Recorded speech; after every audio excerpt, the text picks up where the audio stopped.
PIEGUYRULZ here, and welcome to the 40th recast episode. I am joined, as always, by the mean, green, DVD-loving, documentary fan who very much enjoys Family Guy and Sausage Party, MonstersReview. That's me. Today, we are also joined by the most frequent person on this podcast, aside from myself and Monsters. He's pretty good at Borderlands, loves the Powerpuff Girls, and his name is Shadowstreak. Hey, how's it going? We are also joined by a very recurrent guest. He is an amazing artist. He will talk about Alien X for literal hours, and his name is Kuro the Artist. Howdy, y'all, the Blue Skull Boys right here. And lastly, we are also joined by another person who's been on the recast a bunch of times, someone who has a heart of solid gold, who is another awesome artist who drew the art you're possibly looking at right now if you're looking at your screen, and our resident Disney princess and Disney expert, Nikki, the Imaginative Artist. I'm gonna switch to a different network, hold on. Okay, well, Nikki is having some internet issues, so she might pop in and out of the podcast, we'll see. So, we have a pretty packed episode for the 40th. We all sat down and watched, well, not together, because we weren't at MomoCon, but we all watched the new Cartoon Network show that just randomly dropped out of the blue, Mao Mao, its first episode. We also all watched two different versions of The Jungle Book, and oh boy, there are opinions on that. I know a certain Blue Skull man watched and enjoyed a film that Monsters and I have been heavily critical of, so I'm very, very interested to get your opinion on Aladdin, Kuro. Oh yeah. Is it time for that right now? No, not yet, not yet. I'm just teasing. I'm teasing everything.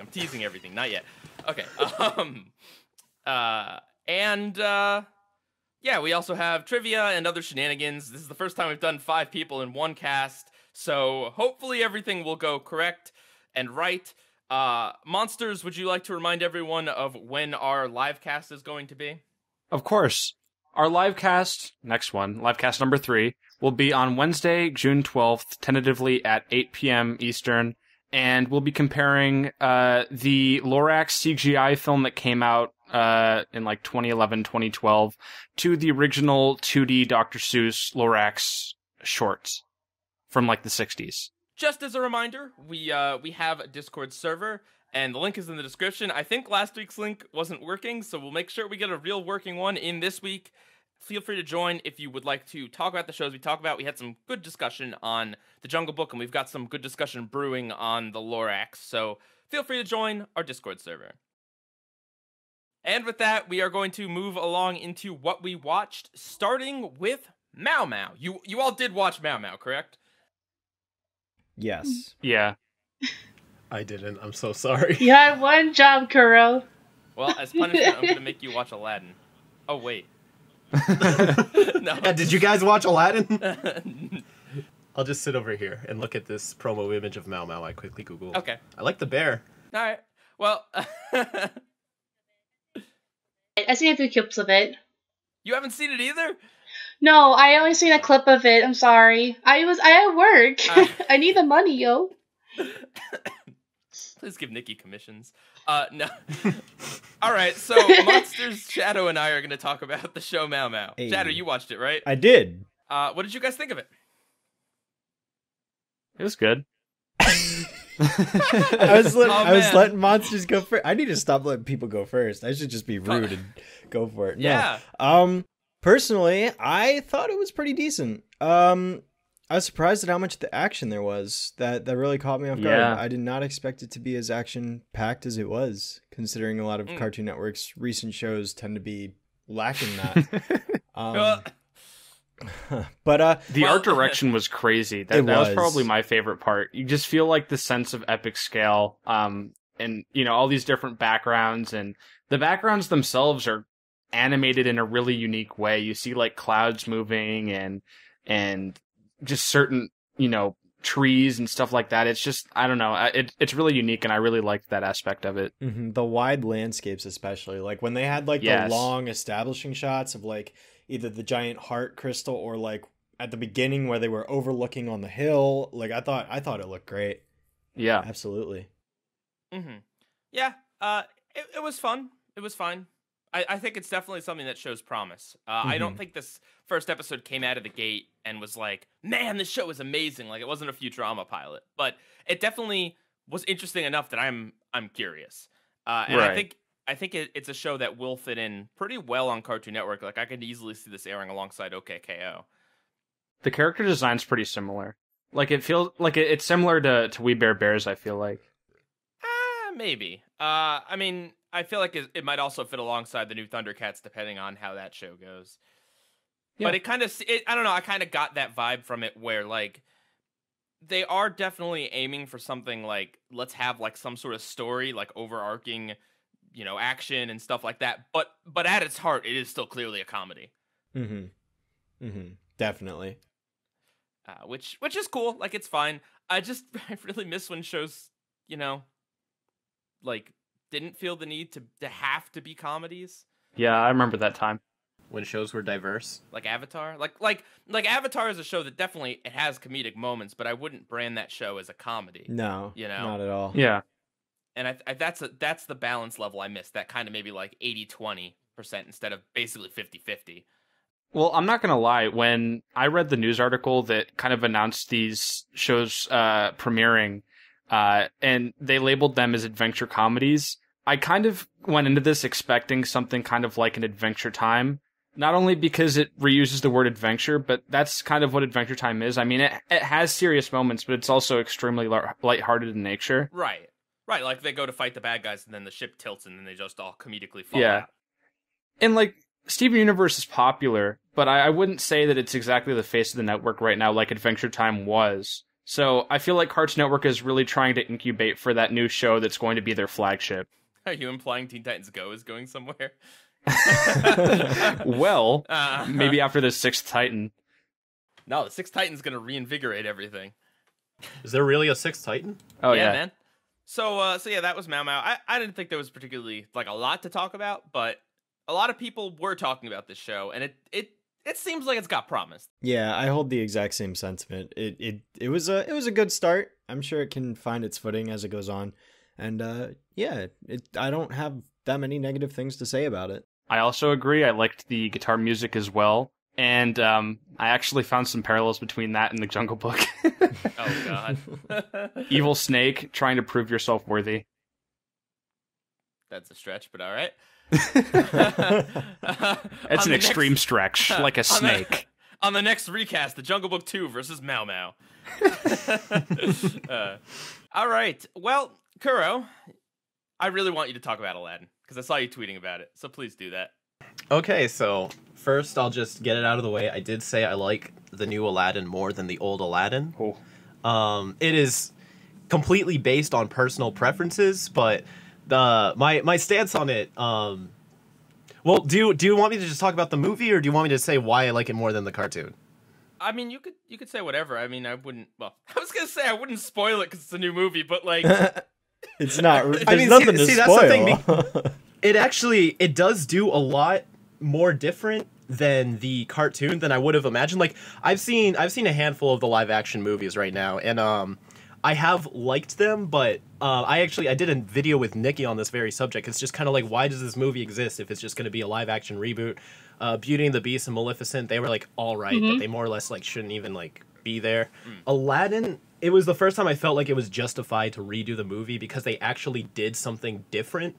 And like the way I see it is like Disney films, like the classic, the Renaissance era, all that, they're just very charming and whimsical. There's like not much to disagree with. So it's like they're good, but they're good because like they're not super risky in a sense that like there's not too much there for people to have a dividing line. Where if like with That's movies fair. Nowadays, there's more plots, there's more character development, and there are risks. So the more you develop a character, the more opportunities there is to disagree with it. Like Jafar is completely different in this movie. And I can see people hating it just because, oh, it's not the cartoon Jafar. But it's like, are you really attached to that Jafar, though? Or are you just so used to seeing him like that seeing him like this, like, is a big deal? Because what I want to get out of this is, my curiosity is the film being misrepresented in marketing? Like, because I thought, like, the clips were bad. Or is it just a case of we just have different tastes, because I stand by how much I hate that clip, A Friend Like Me. Or sorry, not Friend Like Me, Prince Ali. Prince Ali, it was all right. Friend Like Me, I don't want to talk about because people are gonna hate my opinion on it. But I would say it's a little bit misrepresented in a sense that it looks like they're just making another live action Aladdin. But I'm also glad, because the things that they do different, they don't show in the trailer, so it's nice to have that as a surprise. And I don't want to ruin it for everybody, but I mean, I'm sure there's going to be tons of people who don't like the character development. Well, without spoiling, I'll just say, like, Jasmine has a lot more to do, but I'm afraid because of, like, we've all seen Endgame now, right? Oh yeah. Remember that scene where all the women superheroes came together and everybody threw a fit? Yep. Yeah. There's a scene not like this in this movie, but I feel like because scenes like that are existing, people are gonna hate this. They're just gonna be like, oh, female empowerment, blah blah blah. But it's like, this time it was done really well, and I actually prefer it to the original. So I was gonna say, do all the female characters in Aladdin come together? Oh, wait, sorry, it's just Jasmine. It's just Jasmine. No, see, that's the point. It's like, it's perfectly practical what they do in this movie, and I enjoy it a lot. Okay. I like Will Smith as the genie. The CGI is a little bit wonky, but I think that's just because we know what Will Smith is supposed to look like, that it's, like, weird. Like, if they just made him look completely different from Will Smith, I think it'd look a lot better. All right, well, that's a take that I was not expecting, and I appreciate that you brought that to the table, Kuro. Of course. And I would hope that our fan base, as well as everyone else on the internet, can be okay with that. Yeah. That sounded like passive aggressive. No, I mean, it's true. It's true. You say, like, no. one controversial opinion, and everyone's, like, all over you. So you can strongly disagree with someone and not be like, this person is ruining the film industry. It's like, no. Yeah, no. Like, I still wouldn't see this movie in theaters, but you've piqued the curiosity enough that maybe on D+ I'd check it out. Yeah, I think it's definitely worth checking out. It kind of cast number 80. Yeah. Coming out. Jeez. All right, Monsters. Did you see anything interesting this week? Yeah. I mean, I watched something like 20 episodes of Drake and Josh for something a little special coming up pretty soon. Okay. I also saw John Wick 3, or as I believe the technical title is John Wick Chapter 3 Parabellum, which is like one too many subtitles. What happened to just numbering movies? Yeah. I mean, what also happened to there just being sequels and not like 20 movies in a franchise? Oh, wait, no, I'm joking. But no, if you've ever seen any of the John Wick movies, it's Keanu Reeves. It's basically just a giant action beat 'em up where he's basically God mode. He's a retired hitman that comes back into action and beats up a bunch of people. He does a lot of gun fu. This movie was really cool. I don't know if it's my favorite out of the three, but I did like it more than Chapter 2. It's super Bruce Lee inspired as opposed to the other two. And if any of you know me, Bruce Lee is one of my biggest inspirations. I absolutely love Bruce Lee's movies and everything that he stood for. And I also just really like martial arts. So it was cool to see a lot more of that incorporated into the movie. It's a little bit more gory, which I wasn't expecting. And sometimes I had to look away from the screen just at some things like people having, certain parts of their body cut off. It was kind of disturbing, but, I kind of like that this movie is over-the-top violence and gross because, you're not really used to it. You're I don't know. They just don't make a lot of action movies that are, especially with like Marvel and stuff like that. They kind of avoid using a lot of blood. And they're not very violent. I mean, there's a lot of physicality, but I don't know. And then the thing is too, John Wick Chapter 3 is really how I hope the action industry is heading, because it's the best type of action. It's not like Taken 3 where it's Liam Neeson hopping over a fence and it's like 20 different takes in 5 seconds that are all super shaky to hide how bad he is. Like, these are all wide angles. It's Keanu Reeves doing a lot of the action and choreography.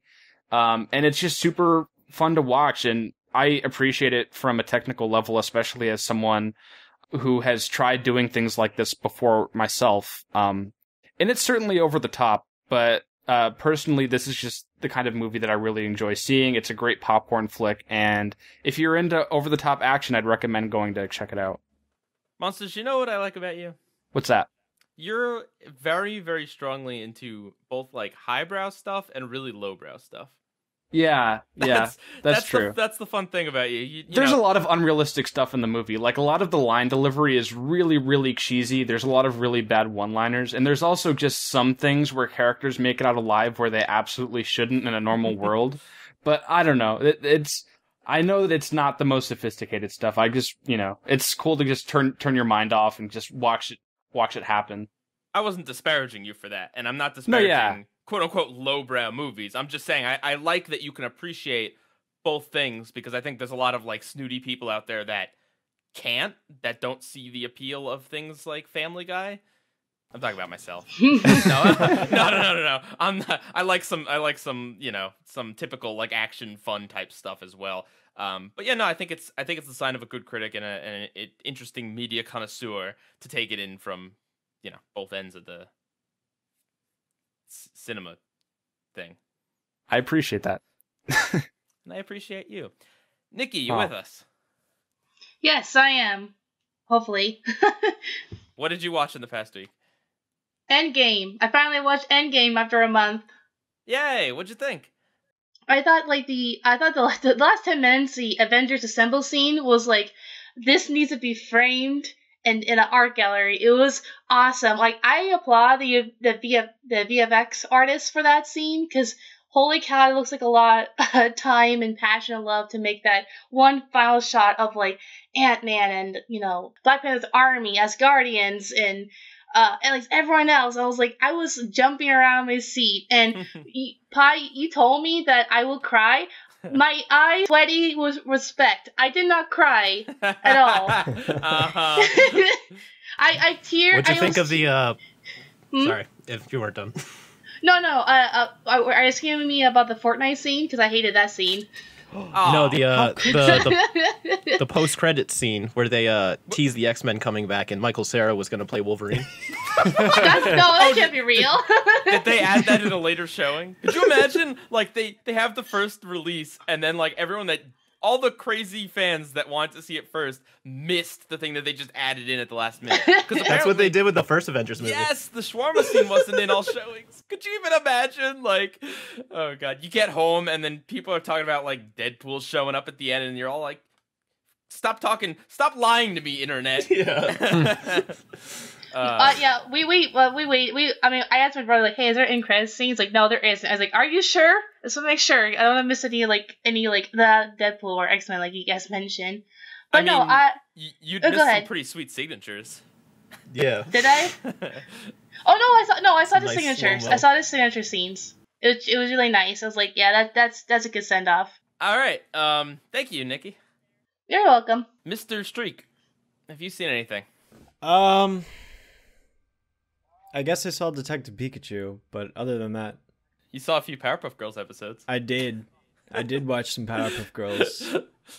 It's good stuff. Except for that one episode. Well, Shadow and I watched a few episodes. Do you want to talk about the Mojo episode we watched? We watched Mo Linguish, which was, oh my god. It's the episode where Mojo teaches everyone in Townsville how to speak his, mannerisms, where he's like, I do not talk like that. The way I communicate is much different. That whole thing. And so, everyone in the episode pretty soon is just, they're all going overly verbose with everything they say. It gets to the point where there's this huge traffic jam between this old woman and this police officer, and the old woman's just standing there like, I am trying to cross the street, that is to say, walk with my two legs from one side to the other, that sort of thing. And it just goes on and on and on. Oh my gosh. Yep. Yeah. It's a later episode, but it's got to be seen to be believed, to be honest. Yeah. All right. For real. So I decided to watch the Arthur gay wedding episode. Now, mind you, Arthur is not the one having the gay wedding. Just thought I'd clear that up because I saw, for some reason, that's one of the things that's been floating out there. It's like Arthur's gay wedding, and it's like, well, I mean, it's the TV show Arthur, yes, but maybe it's phrased that way to get people more upset because I don't know. Anyway, I did actually sit down and watch the episode because I was curious, and it's actually like I was impressed at how Arthur has actually stayed consistent like 13 years later. Really? Like a lot of people would be surprised Arthur's still going on, and they did switch to like Flash or something a few years back, which people seem to be upset about. I honestly couldn't care less. It looked fine. It reminded me a little bit of BoJack in that it's like in the way it's animated. But no, it's still got pop culture references. Basically, the plot is that they find out that their teacher's getting married. And by the way, the episode's called Mr. Ratburn and the Special Someone. So they find out he's getting married, and they think that he's getting married to this mean lady who he's spending time with and arranging his wedding with. And they think that because she's like a horrible person, she's gonna make him like an even more strict teacher. And they have an imagination spot where they imagine him turning into the Hulk. So like they still have those pop culture chops in there. And yeah, I mean the episode plays out pretty well, pretty typical. Turns out, the lady he's with is actually his sister. And she's just helping him plan the wedding, and he's actually getting married to the guy that owns the chocolate shop, and it's really sweet. And the show kind of operates on like Rugrats logic of basically like these elementary school kids kind of misunderstand certain things, and the humor comes from them like misusing phrases and thinking one thing is happening when another thing's happening. It's pretty interesting. And yeah, they don't make a big deal about the fact that it's a gay wedding. Obviously they keep it a secret in like they title the episode Mr. Ratburn and the Special Someone. Ratburn doesn't say, who he's getting married to. He just mentions his wedding is coming up. Although the characters assume it's a woman, there's nothing, it's not like the episode's about like being preachy about like, hey, guys can get married too. It's just their teacher's getting married to a guy, and that's a completely fine and normal thing in 2019.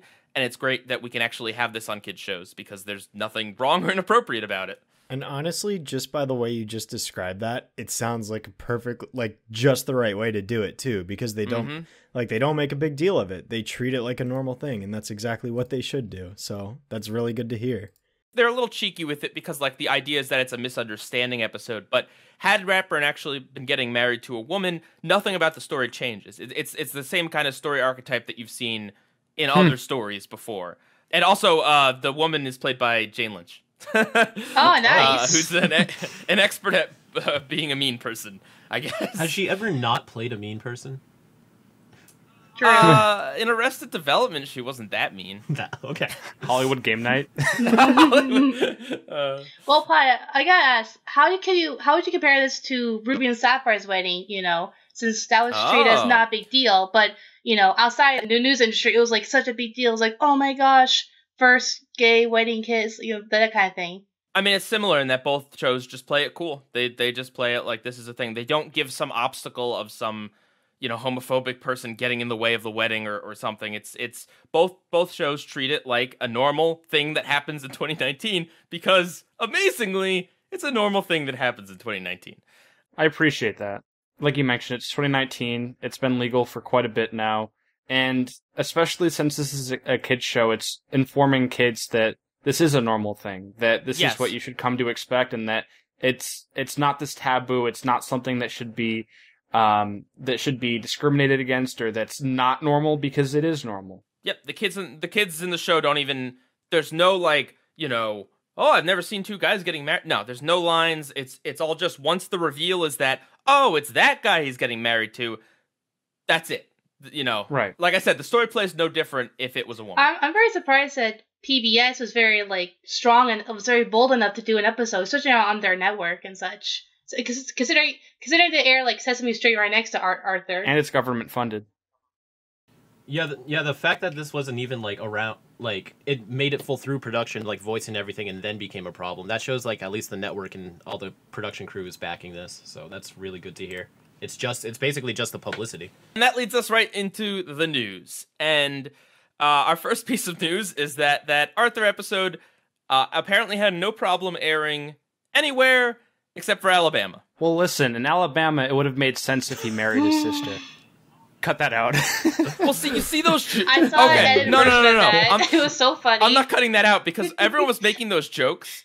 But the funny thing is that his sister is literally in the episode. The kids literally think he's marrying his sister, so that joke is even funnier because, like, yeah, like I said on Twitter, it's not good that a part of our country is not okay with this, but it actually did help spread the word that this episode happened. I would have never heard about it or checked out the episode if it weren't for wonderful Alabama. That's the Streisand effect for you. Mm-hmm. And, you know, mind you, it's the people running the public broadcast station in Alabama, the recast, nor PIEGUYRULZ is stating anything against, like, the people of Alabama or whatever. You know, if you live in Alabama, that's fine.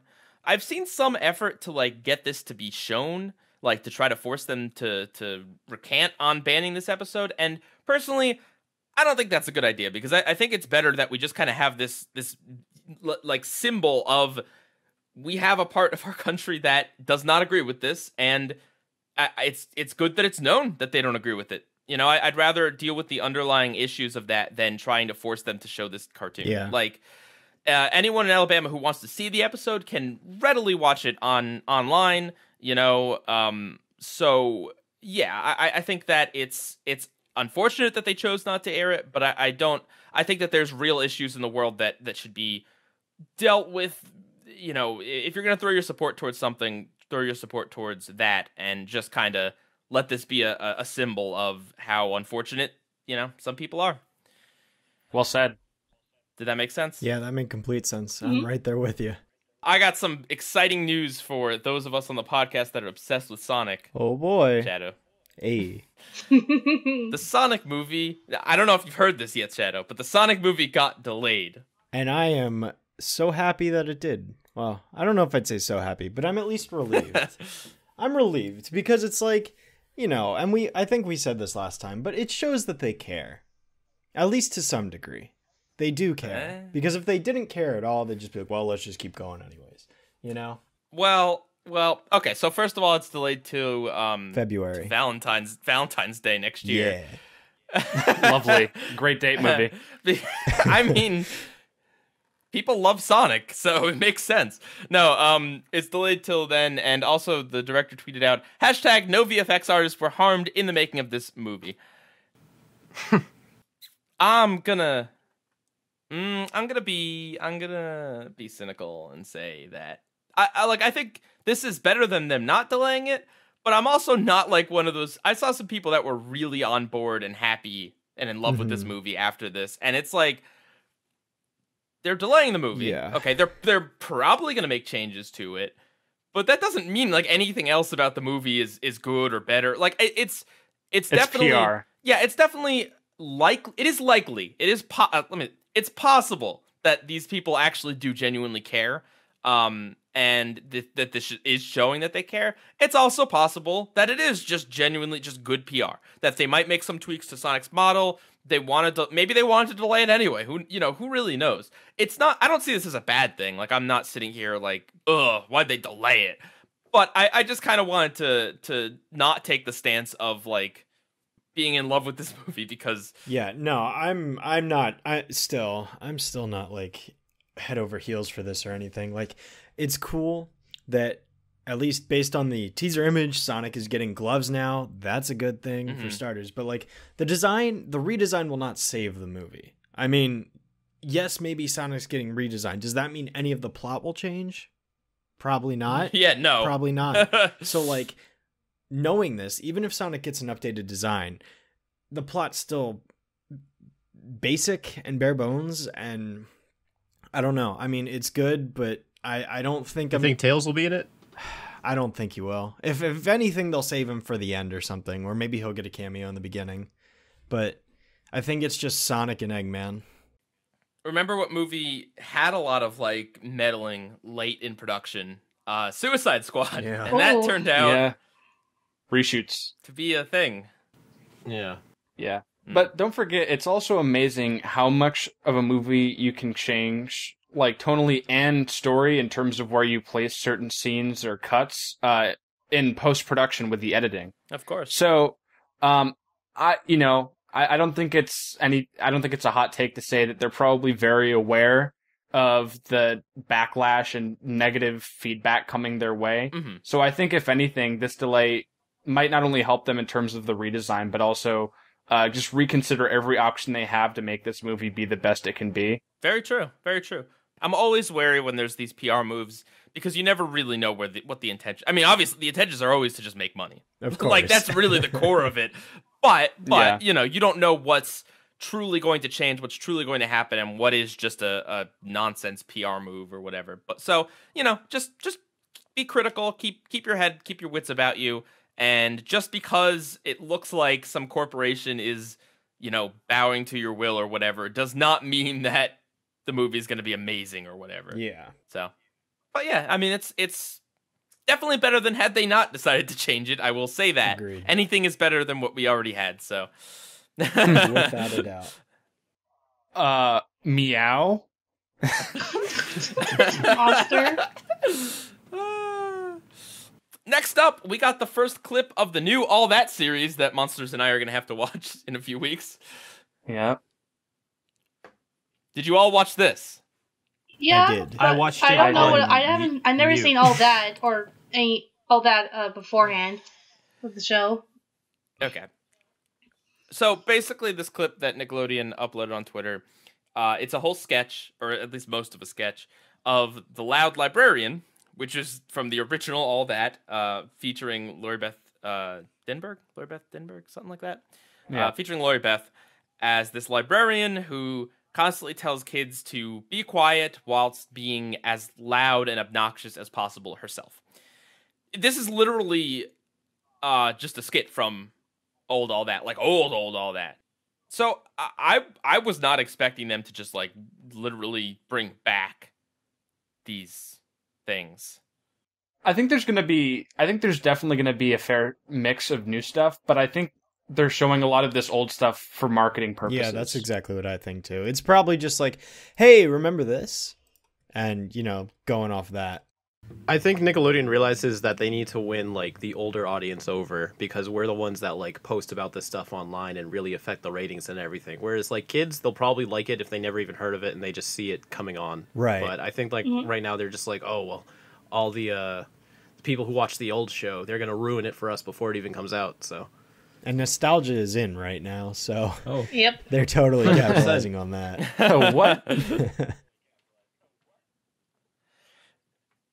Yeah, I honestly I was pretty neutral on the clip. Like I didn't think it was the worst thing or bad or particularly unfunny. I didn't really think it was funny either. I was just kind of like, oh, they're doing this again. That was basically the reaction I had. Did any of you guys have positive or negative reactions to this?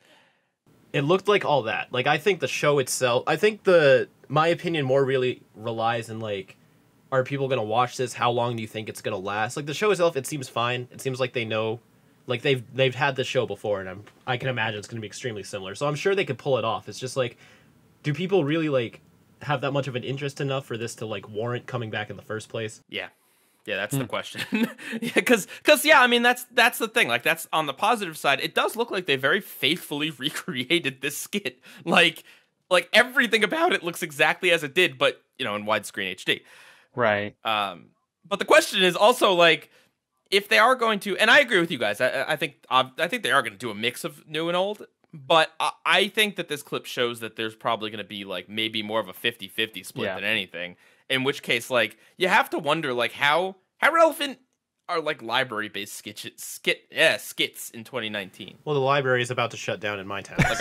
Ouch, wrong timing.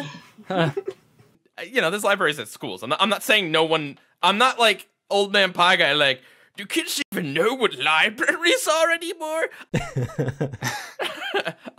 I'm just saying. Do you know I don't know that it's like hot material. Like, what we really need is an All That skit that's all about Fortnite. I think that's what we really need. Yeah. I think that's what we really need too. I think that's what we're gonna get. I'm being sarcastic. I don't know if you guys are, but I was being sarcastic. Yeah.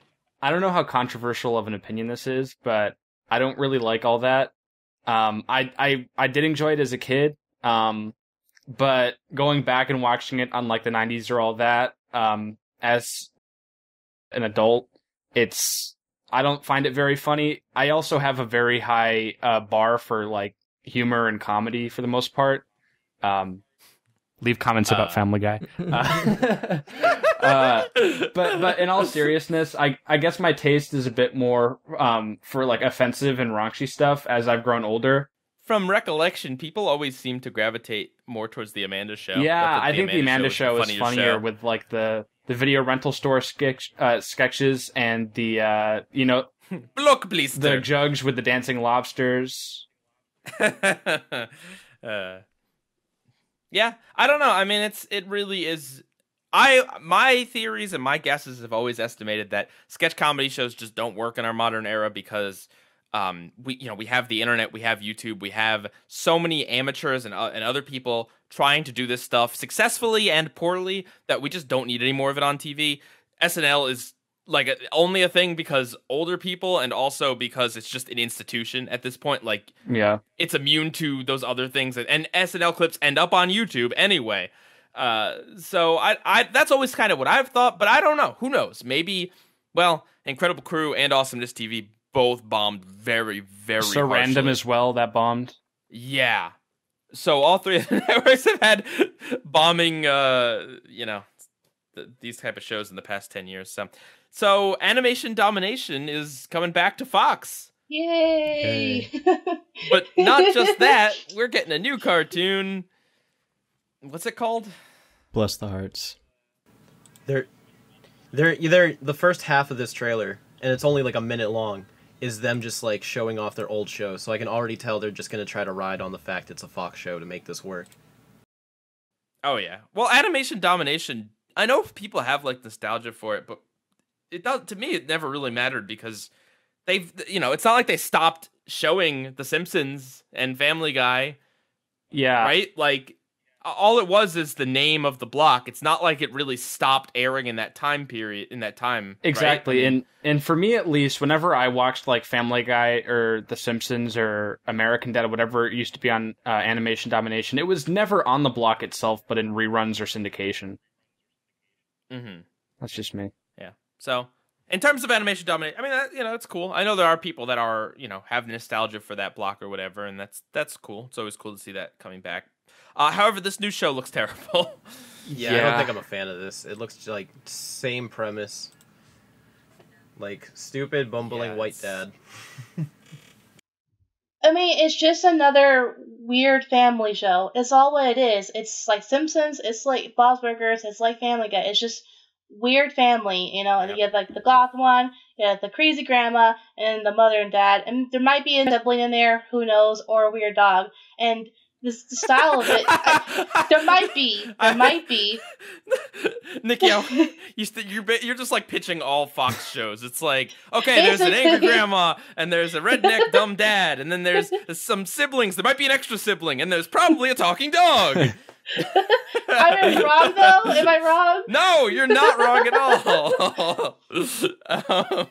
Yeah, the style of it, I'm not a big fan.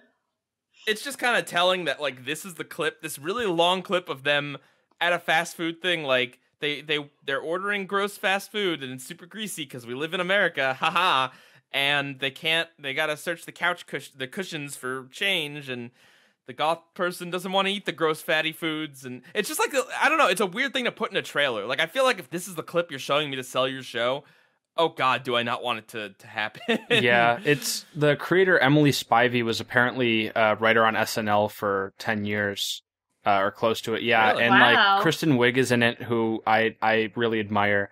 But I really don't like the art style. I'm sure that's probably the focal point of most people's criticisms against it. It looks like Snapchat Bitmojis or Go Animate. It just not only is the animation very limited, but it just the character designs and everything, it just looks really ugly.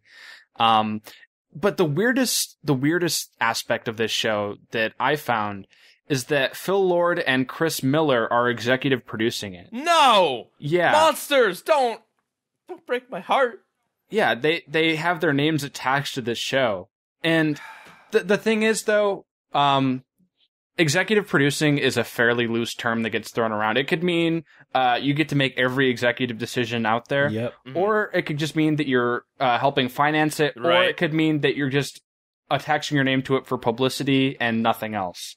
So they also had a show on Fox called Son of Zorn that was like a year or two ago that that was, in my opinion, okay at best. It wasn't really that great, but everything that they've had their hands in directly, for the most part, has been really good. Like the animations they've done, and 21 Jump Street, all that stuff. Spider-Verse, Spider-Verse, movie, just to remind people if Clone High. So. Yep. Yeah, that doesn't look great, but it's a Fox animated show, so it'll either die immediately or go on and outlive us all. Yes, so, that's two settings that Fox has. And even if the show gets like 15 seasons, people will still want it to be brought back for some ungodly reason. I mean, don't forget this is technically under the Disney banner now too. Oh yes, is this the first Disney Fox animated show? Maybe. Perhaps. Ooh, that's exciting. From what I heard, like it's kind of confusing. Where like whether it's like if the animation department is like has ties to Disney, like there is certain ties. It's kind of like confusing middle grounds when it comes to like is Bless the Hearts under the Disney umbrella, for example. But I mean, this was certainly in the works before the deal finalized. Yeah, it is. Although they probably also knew the deal was happening at that point. I think it would be pretty wonderful if we got a Fox animated show that was animated like a Disney show. That would be hilarious. That was like a parody of it. Like I don't know. But it's kind of weird too when you consider. Remember Disenchantment? Yeah, that wasn't on Fox. Nope. So Fox must just have this Well, Fox does have this reputation for just bottom of the barrel family animated series, and Family Guy and The Simpsons, and Futurama for the first part. Right, but that's now we're talking. It's been over 10 years since they aired Futurama. Yeah.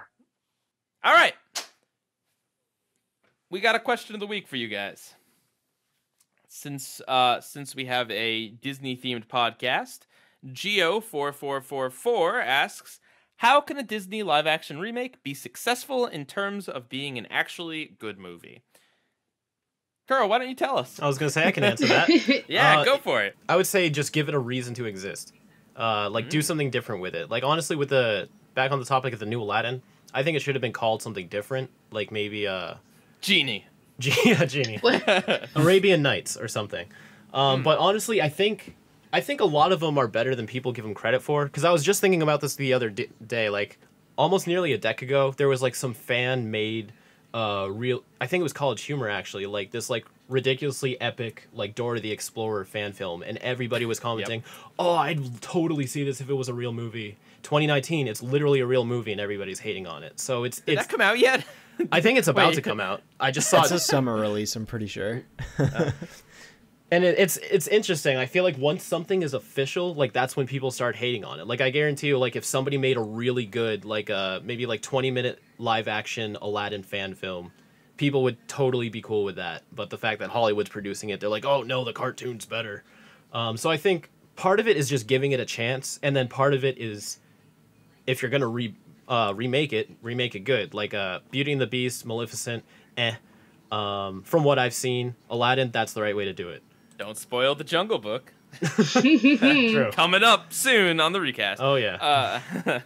Okay, that's pretty fair. Yeah, I mean, I think that is one of the biggest, probably the biggest thing is, give it a reason to exist. Like, don't just beat for beat remake the movie. And I don't know if they've done that, but at least in marketing, it seems like they do that quite a bit. The Lion King looks like it's going to be doing that. We don't know if it is or not, but like everything we've seen kind of looks like it goes through like the whole movie, basically. But yeah, no, give it a reason to exist. And I would say the reason to exist beyond just like we want to add, one or two new scenes. I would say have a reason for putting it in live action. Bring a certain depth and nuance that you couldn't do, or at least most animated things don't do. Like you were saying with Jafar, there is, Disney animated movies are cartoons, and cartoons, they have a tendency to have these exaggerated villains and exaggerated heroes that maybe aren't the most fleshed out or realistic. So if you're going to put something in live action, I feel like that's a good excuse to add depth and nuance and a certain level of reality that you wouldn't get from an animated feature. Oh, yeah. Personally, I would rather Disney films that didn't get as much of a shot the first time around come back, like Emperor's New Groove.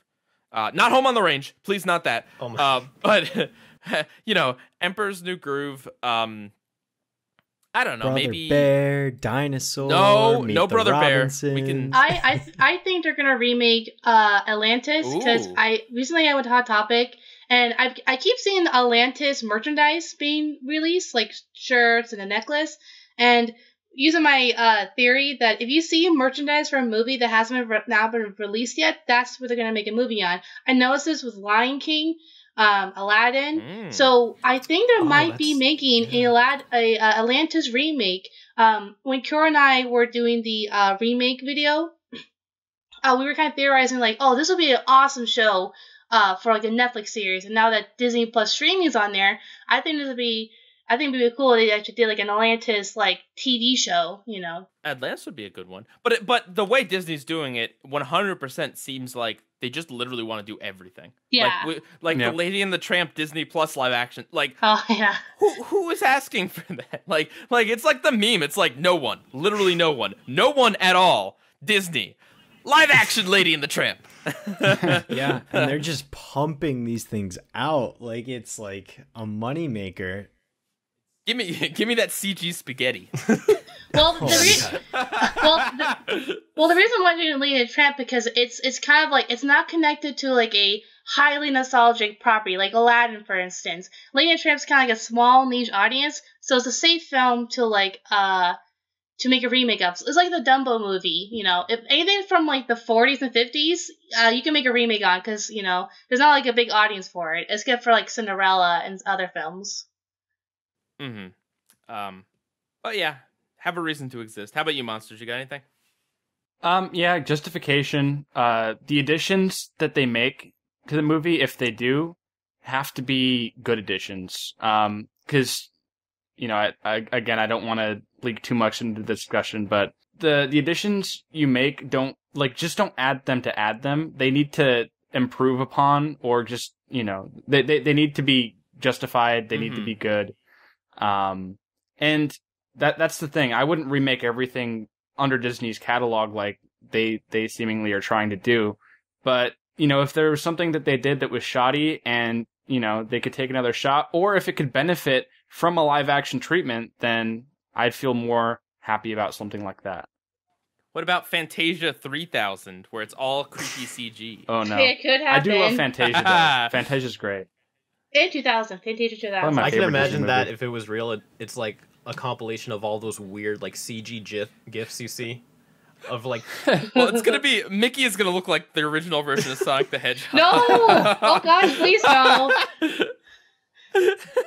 It's just the exact Sonic model, but with ears.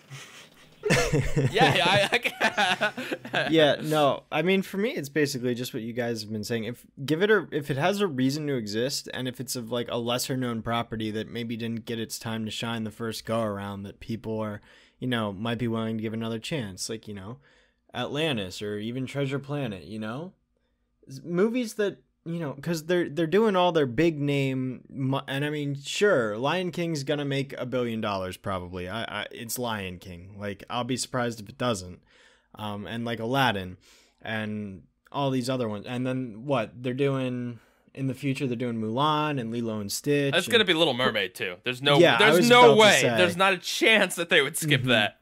I was just about to say they're probably doing Little Mermaid soon after that, and. I mean, they're going to run out of their main properties eventually. Live action Wreck-It Ralph! No, we don't need that. No, featuring The Rock! Oh, no, gosh, no. We already have a Jungle Cruise movie. Oh, that's true. Oh, yeah. Oh, yeah. Can we go back to that when Disney was making movies about their theme park rides that were... like, weird and obscure? It's a shame Tomorrowland wasn't that good. One more thing I would also say is I would like it if they went into these movies treating them from the ground up like they are new films.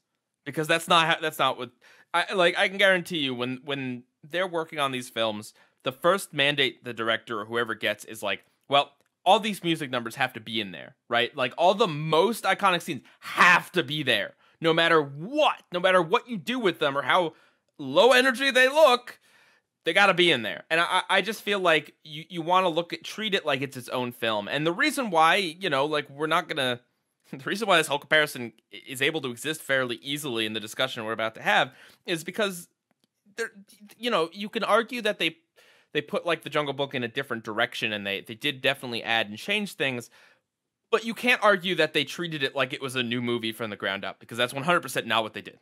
All right, so with that, we are going to announce what we're talking about next week, and I'm excited about this one because it's based on a movie that I really appreciate, and it's a Disney film, and we are going to be talking about the Stitch anime, the first episode, which is known as Ichiriba Chudi, which I think might be Stitch talk. I hope, maybe it might also be just another language. I don't know.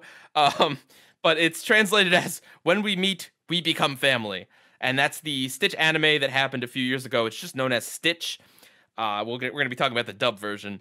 And then we're going to be comparing that to the first episode of a show called Stitch and AI, called Hello Goodbye, which is a Chinese animated Lilo and Stitch series.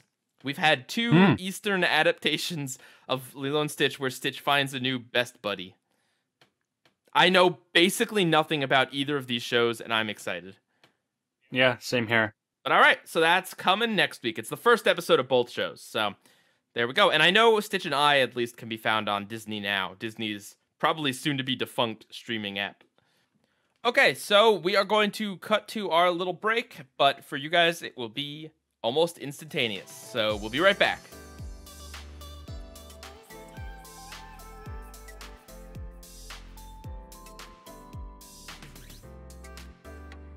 So, we are going to start with the animated Jungle Book, which is 1967. That's old. Can you guys believe it's a 50-year-old film? Yeah. I was like amazed because when I was watching it, like the care for the animation is just so mind-blowing, especially for like the limited technology they had back then. Right. Like I could see the bones and muscles shifting when like the cats and everything are walking. It looks so good.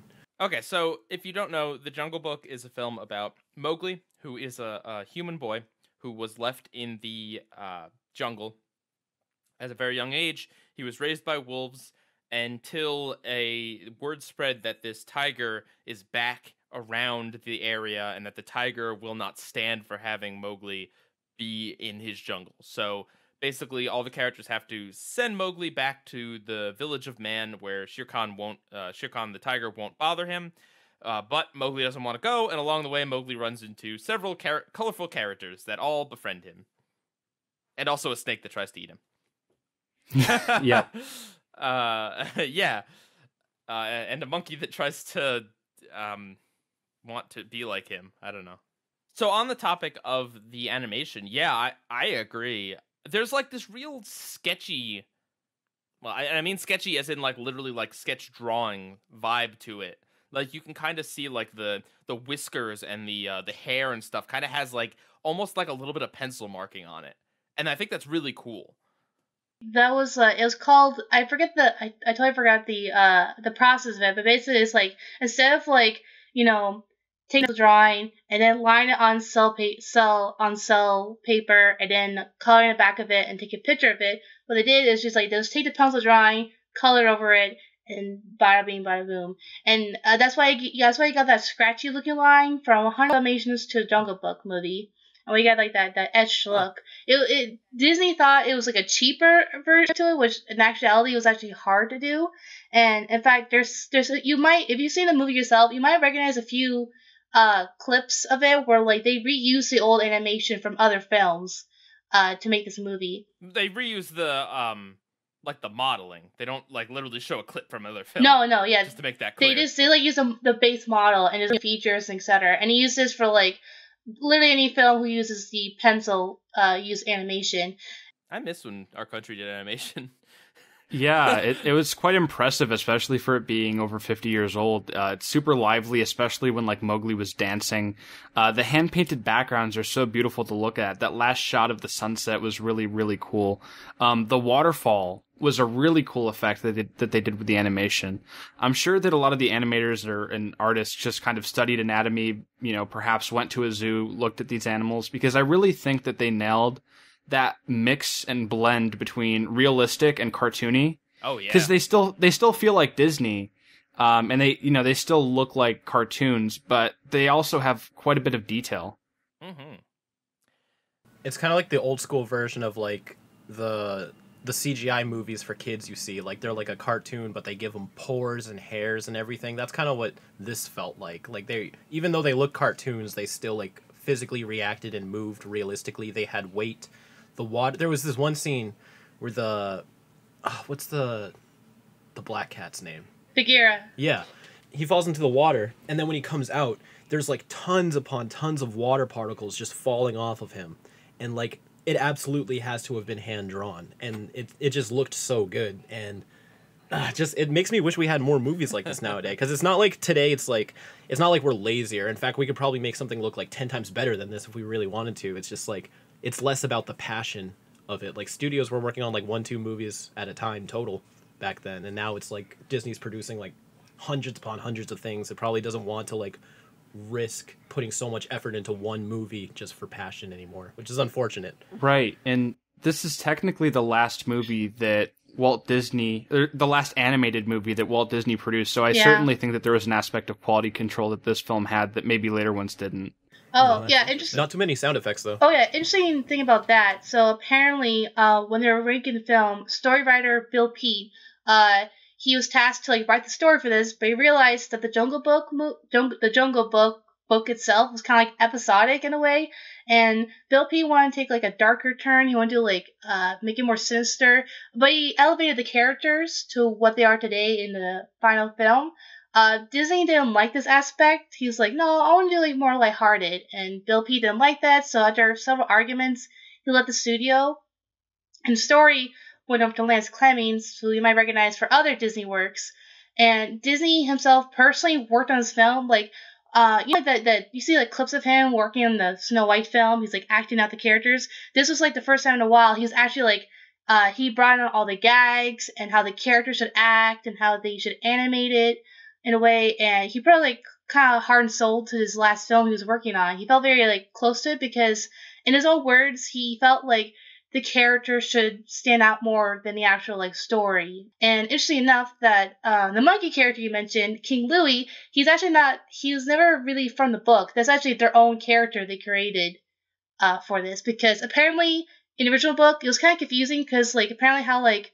In the original book, Mowgli met a hunter guy, and the hunter guy's like, yo, I have fire, and that's how Mowgli brought fire to the jungle. It was really too confusing, so they simplified it down to, like, a crazy monkey, and he wants Mowgli to make fire for him in order to become a man. Alright, so on that note, I guess there's an element of racism to this film that I don't think a discussion about it would be complete if we didn't at least mention it. You guys are gonna make me say it, right? Yeah, totally.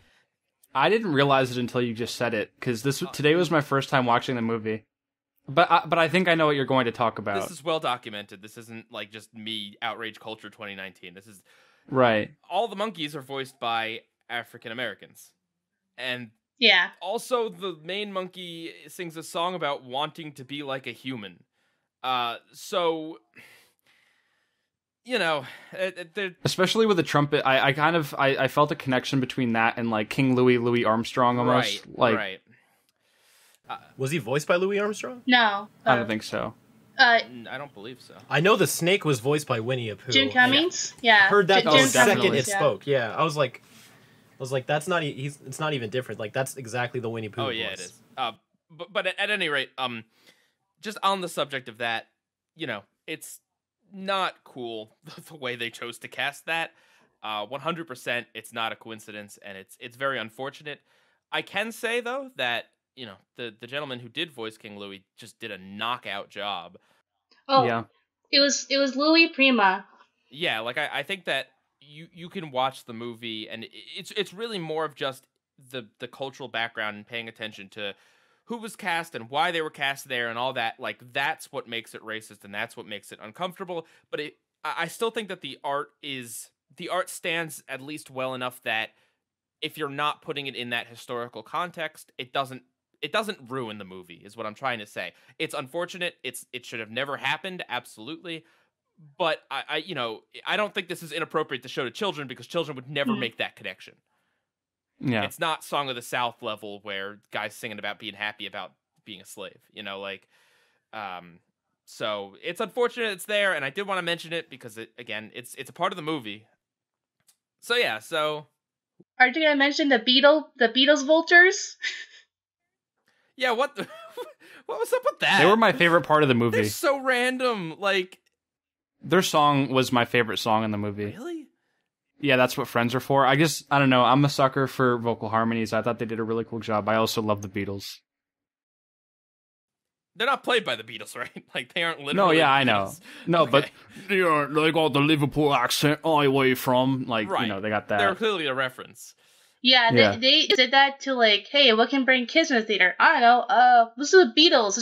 Let's add them randomly in. And they just did that for the humor, because I thought it was funny. I don't think Disney approved that, because he died during production of the film, so. Speaking of which, I did want to make the point that, at least to me, this movie did feel very 1960s. Not in, like, a bad, dated way, but just some of the references, kind of like the fade in and fade out transitions, some of the humor and sound cues, and also just kind of the plot structure of thing after thing. It almost kind of reminded me of a Hanna-Barbera cartoon. Well, the film clearly has a very slower, more relaxed pace that you would never in a million years see in a film from today. You just wouldn't, right? Rightly or wrongly, films from that time, they would definitely feel like they could or should or wanted to spend a lot more time on like establishing shots and having just music play and, having these big slow fades from one scene to the next instead of being quick and snappy and dialogue heavy, which, again, I'm not saying their films today are better or worse for it. I'm just saying it's a very different style that is very notable of films from probably like the 70s and before. Yeah. But I wasn't bored with the movie. Like, there wasn't a moment where I felt like I really want to check my phone. Yeah, no, I mean, for me personally, I haven't seen this movie since I was maybe like 7 or 8 years old, so it's been a very long time for me, and it was basically like watching it for the first time in a way, because I only remember so much of it, and I was thoroughly entertained. I thought it held up great. Like you guys have said, the animation was really incredible and impressive for, when it was made at the time and things like that, and I definitely think that the story as a whole, there's still plenty of it that's, relevant today. Overall, I mean, this isn't like my favorite Disney movie of all time, but I appreciate the film more now, going back and watching it for this, than I did before, because The Jungle Book was always one of those films that was like, oh yeah, that was a Disney movie, but I don't really remember anything from it. Obviously, this movie was before all of our time. Right. Yeah. So to see it, we would have had to have seen it on a VHS tape, which I'm in the same boat as you, Shadow. I definitely saw it at some point in my childhood, but definitely no later than me being like 8 years old. Yeah. So yeah, it's my first time seeing this in over a decade. This is probably the first like classic Disney film I've seen like in its entirety in years, like in general. Like I've seen probably like up to 40 minutes sometimes, just like passing by like a TV show or something, right. Or if I'm with people watching it. But like as for a full movie from this time, it's like It was nice to see though. So different. Yeah, it's like it's definitely like you said, like there's definitely the 1960s elements, the heavy narration stood out to me the most, because like everything used to be narrated with that much, like commercials, trailers, and everything. Now it's a lot of show don't tell, so it was nice having something like different. I like the narration in this. And on that note, oh my god, I love all the voice acting in this film. Oh yes. Yeah. Oh my god, Bagheera has like, he's got such a sophisticated, like, nice voice. Shere Khan is terrifying. That voice is like killer. King Louie's voice is great. Like everyone's voice is great in this movie, except maybe Mowgli. Like his is just fine. But everyone else has just this killer. Baloo has this really like iconic, like kind of like a beatnik voice, I guess you'd say. Phil Harris is great as Baloo. He also voiced Thomas O'Malley in Aristocats. And speaking of the sounds, all right, songs. So, Monsters, your favorite song was the Weird Vultures song at the end? Yes. Kuro, what was your favorite song? Probably I Want to Be Like You. Really? Like, when I heard that, I instantly was like, wow, I've heard this before. Where was this from? And, like, I was looking it up, and it was like, this song is from this movie, but I could have sworn I've heard, like, so many different versions of it. So hearing where it came from and, like, seeing the animation, I really got into it. That's probably, like, when the movie really sucked me in. Nikki? It's kind of hard to choose, but I think my two favorites are The Bare Necessities and the last song that the girl sang in the end of the movie. That's my least favorite song in the movie. Well, like, it's kind of funny to say that because apparently, according from what I read from Wikipedia, apparently they added the girl in just as a way to get Mowgli out of the jungle. That was, like, the only reason why they made that character, just to get Mowgli out of the jungle, to make the film complete. Oh, hang on. Nikki, What? stop. We gotta talk about the best song in the movie. Y'all need culture, because the best song in the movie is Bare Necessities. I said Bare I was going to Necessities. say Thank that you, Shadow. too. I said Bare Necessities. You cut Oh. out. You cut out Sounded then. like you said the other Oh, one. darn, yeah, I said Bare Necessities in the last song. Okay. Well, yeah, Bare Necessities. Listen. All right, hot take coming up. Ready? Right. Ooh, baby. Hakuna Matata just rips off this song shamelessly. Bare Necessities is the OG Hakuna Matata. Yes. I can... Listen, In terms of what it's about, I can yeah, see it's that. very, very similar. It's about an animal. They're both repetitive. An animal mentor finding a young protagonist that has been cast out and teaching them how to live a carefree life by eating bugs. There you go. Also, the whole start of this movie, like the first 10 minutes, felt exactly like Tarzan. Basically. Which of course was like 40 years later. Yeah. But yeah, no, Bare Necessities is great. I love that song. I do also love I Want to Be Like You, but like, I don't know, just when I think of this movie, it's just Bare Necessities and that chill vibe and that The just jazz. like, you know, you paw. Like, I don't know, it's just, that's the song that sticks in my head with this movie. Yep. Like whenever I hear Jungle Book, there's two things that always pop in my mind. It's the snake's eyes and Bare Necessities. So like, you know, I have a strong attachment to this song. I've heard this song more than I've seen the movie, so I haven't seen this movie in ages. And I want to know, and most of you haven't either. Nikki, you've probably seen this more recently than the rest of us, right? Mm-hmm. When was the last time you saw this movie? Actually, I think it was roughly a year ago since I last saw it. A year or two ago. So aside from Nikki, the rest of us, it's been years. Did you guys get fooled about Baloo at the end? Because the only thing that made me remember that he didn't die is because I know there's a Jungle Book 2, and I know I saw that one. That's same here. Wow, guys. I haven't seen Jungle Book 2, but just knowing that there's a Jungle Book 2 gave me the assumption that he wasn't going to die. But I did predict the lightning thing. I totally predicted that. Okay, way to predict something on a 50-year-old movie. Well, because they say that he this was my first time seeing it. I had no idea. Right. But they say that, like, because they say that Mowgli is incapable of making fire. So the only other way that he would have access to fire is if lightning came down and caught something on fire, which is exactly what happened. What'd you guys think about Mowgli himself? Because to me, Mowgli is like just kind of a blank slate character that it is only there to kind of have all the other characters, like, to, I guess, just react to all these other colorful characters.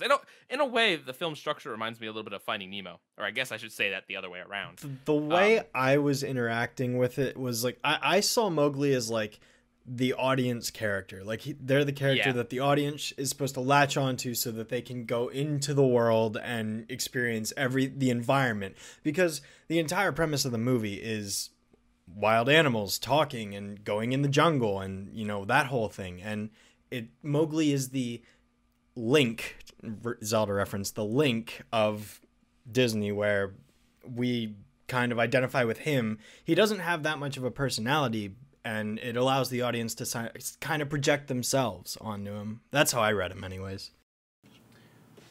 I'd argue that's how I feel about all the characters in the Jungle Book.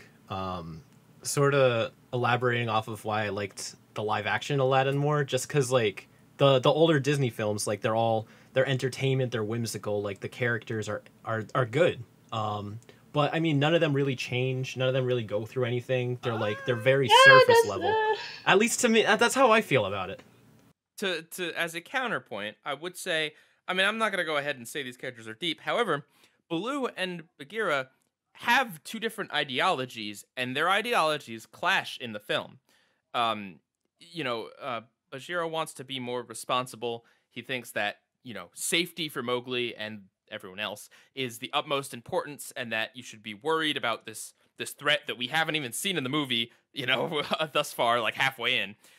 And Baloo's all about like living in the moment, having a good time, not worrying about these threats that are far off, not worrying about things that you want that are far off, just kind of making use of what you've got around you. And the both of them have a particularly great scene at night where they're talking and it's reflected in the water, and they kind of talk a little bit about their ideologies, and Baloo does change his mind about letting Mowgli go back to man. That was my favorite scene. That is true. I'll give you that. Yeah, I mean, just to reiterate my point, like all the characters, basically from all of these collection of films around this era, just seemed like how entertaining could we make them, rather than. And yeah, there's nothing wrong with that, but right, I wouldn't say they're particularly deep, and I mean, Kaa exists as just another villain in the jungle. I mean, he is entertaining, but he's not. There's no philosophy behind him. There's no Do you think if a movie with this type of feel to it, if it got released like freshly in 2019, do you think it would do well, or do you think people would be too obsessed with like having characters be deep and complicated plots and whatnot? Honestly, I don't think it has anything to do with the deepness of. I think it's just the patience. People just don't have as much of a patience. People don't expect it in theaters anymore. Yeah, it did this type of pacing. It has like a lulling kind of pacing, and it's like kind of an audience will say this movie is too slow. It's too boring. I like the song parts. It kind of just feels like I'm being told a story. Yeah, that's what the book was. It feels like a series of vignettes, and because that's what it is, really. Yeah, Mowgli meets Baloo, and he has a little adventure with Baloo. He meets King Louie and has a little adventure with King Louie. He meets the vultures and has a little adventure with them. Deals with Shere Khan, deals with Kaa. Like it is basically a bunch of vignettes. And so yeah, like in that way, I do agree. It's not like I wouldn't say there's really a message behind the film, other than maybe like this kind of subtle message of like be with your own kind, or not. I mean, I don't know, because even though they send Mowgli back, Bagheera and Baloo are pretty happy at the end. They mention he's like, "Would you marry a panther?" And he's like, "I don't think I've ever gotten the opportunity." And then the two of them walk off in the end in the sunlight. So I don't know. Maybe that's foreshadowing. I was curious when watching this. Oftentimes in media, like you either have a reference or a trope of someone being raised by wolves. Is this the source of that? I believe so. I mean, not necessarily this movie, but the story it's based on probably is. Rudyard Kipling. Him. Yeah. One element that I would say is not like really done well in the movie is the wolves in this film, because they, for some reason, Bagheera gives Mowgli to the wolves, but then like we don't see anything about the wolves, and then Bagheera takes Mowgli back to send him off. It might as well have just been Bagheera raised him. Like there was no story reason for the wolves, right? I mean, they don't do anything with them in the movie. Yeah. They're just like, I don't know, he was raised by wolves. Like Bagheera seems more of a parent to him than anything else, really. I'm trying not to comment on it too much because my points go towards the live action movie. Yeah. No, I'm setting it up, and we'll knock it down later in a minute. What were you gonna say, Nikki? If the audience wants to see a more expanded look besides the live action Jungle Book movie, there is like a Frank Jones version of the Jungle Book where it kind of expanded a little more into the wolf side of Mowgli's story. If you want to check that out, it's probably a YouTube clip of that. But yeah, I feel kind of the same way. The wolves are just there and done kind of thing. It's like they raised Mowgli and that's about it. I feel like there was more to them, but there wasn't very much after Disney made the changes in the middle of production. Yeah, it feels like something that they cut in an early draft. Like, it feels like they set it up because there might have been something more with the wolves, but then they just cut it for time or something. All right.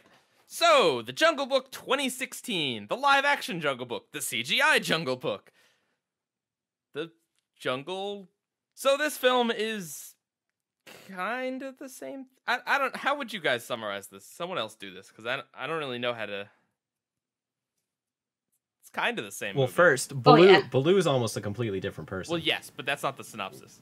Yeah, like I would say it starts the same. Mowgli, he's raised by wolves, but the wolves and all the animals, they have like a pact, and this tiger, he's like, Mowgli shouldn't be here. He also hates Mowgli. It's a little bit more personal with this, just because he thinks like man is going to be the end of the forest and all of that, and he thinks Mowgli is going to be the one to do it. So it's sort of like he's still pretty evil, but now he's got a reason. So same thing, they're trying to get Mowgli back to the human village so he'll be safe. He runs into Baloo, who is sort of like a con artist and doesn't really... He's got that carefree kind of attitude, but it's more of just like, I don't really care what happens, rather than enjoy life, Hakuna Matata. And he gets Mowgli to start stealing honey for him, for his potential hibernation, but then they become friends. Then the movie kind of plays out a little more similarly there. I keep wanting to call him Black Panther. Oh my goodness. He shows up, T'Challa shows up and says, we got to take you back to your village. Baloo kind of goes along with it after being convinced. Then they run into the Monkey King, and he's like gigantic, which was kind of cool. All right, come on. Sorry. It's supposed to be a quick synopsis. It's okay. Yeah, okay, so Mowgli burns down the forest and they kill the tiger. Yeah, there we go. Boom. Basically, this movie emphasizes more on boy to man kind of story, or at least in this case, boy to a lone alpha wolf for Mowgli, I guess. Baloo was the worst part of this movie and just completely awful. I disagree. Oh. I felt the same way at first, but then I got convinced to like him a lot. I think it was just so weird because I just watched the cartoon one before watching the live action one. And when I saw like the first like 5 or so minutes with him showing up in the movie, I'm like, oh God, what is this? But I think like they knew no matter what they did, it wouldn't be able to be like the original Baloo. So they're like, let's just do something so different. And I grew to like the character. Okay, first of all, Bill Murray voicing a CGI character who's lazy really, really gives me awful Garfield flashbacks. Same. Which is not a film I want to be thinking Same. about. But no, like... Mowgli. It's so frustrating because the bare necessities. Okay, the song. It's about letting Mother Nature take care of you and not going past, not outstretching and going for something over there that you can't reach and whatever. Like, the song is literally about just kind of taking what Mother Nature gives you. And the first thing we see this schmo do is trying to greedily hoard honey that he can't reach and trick a kid into doing it for him. It's literally the opposite of the song. And I get that they're going a different direction, but why does he still sing the song? Yeah, the songs were probably the weirdest part of the movie because it should not have been a musical at all.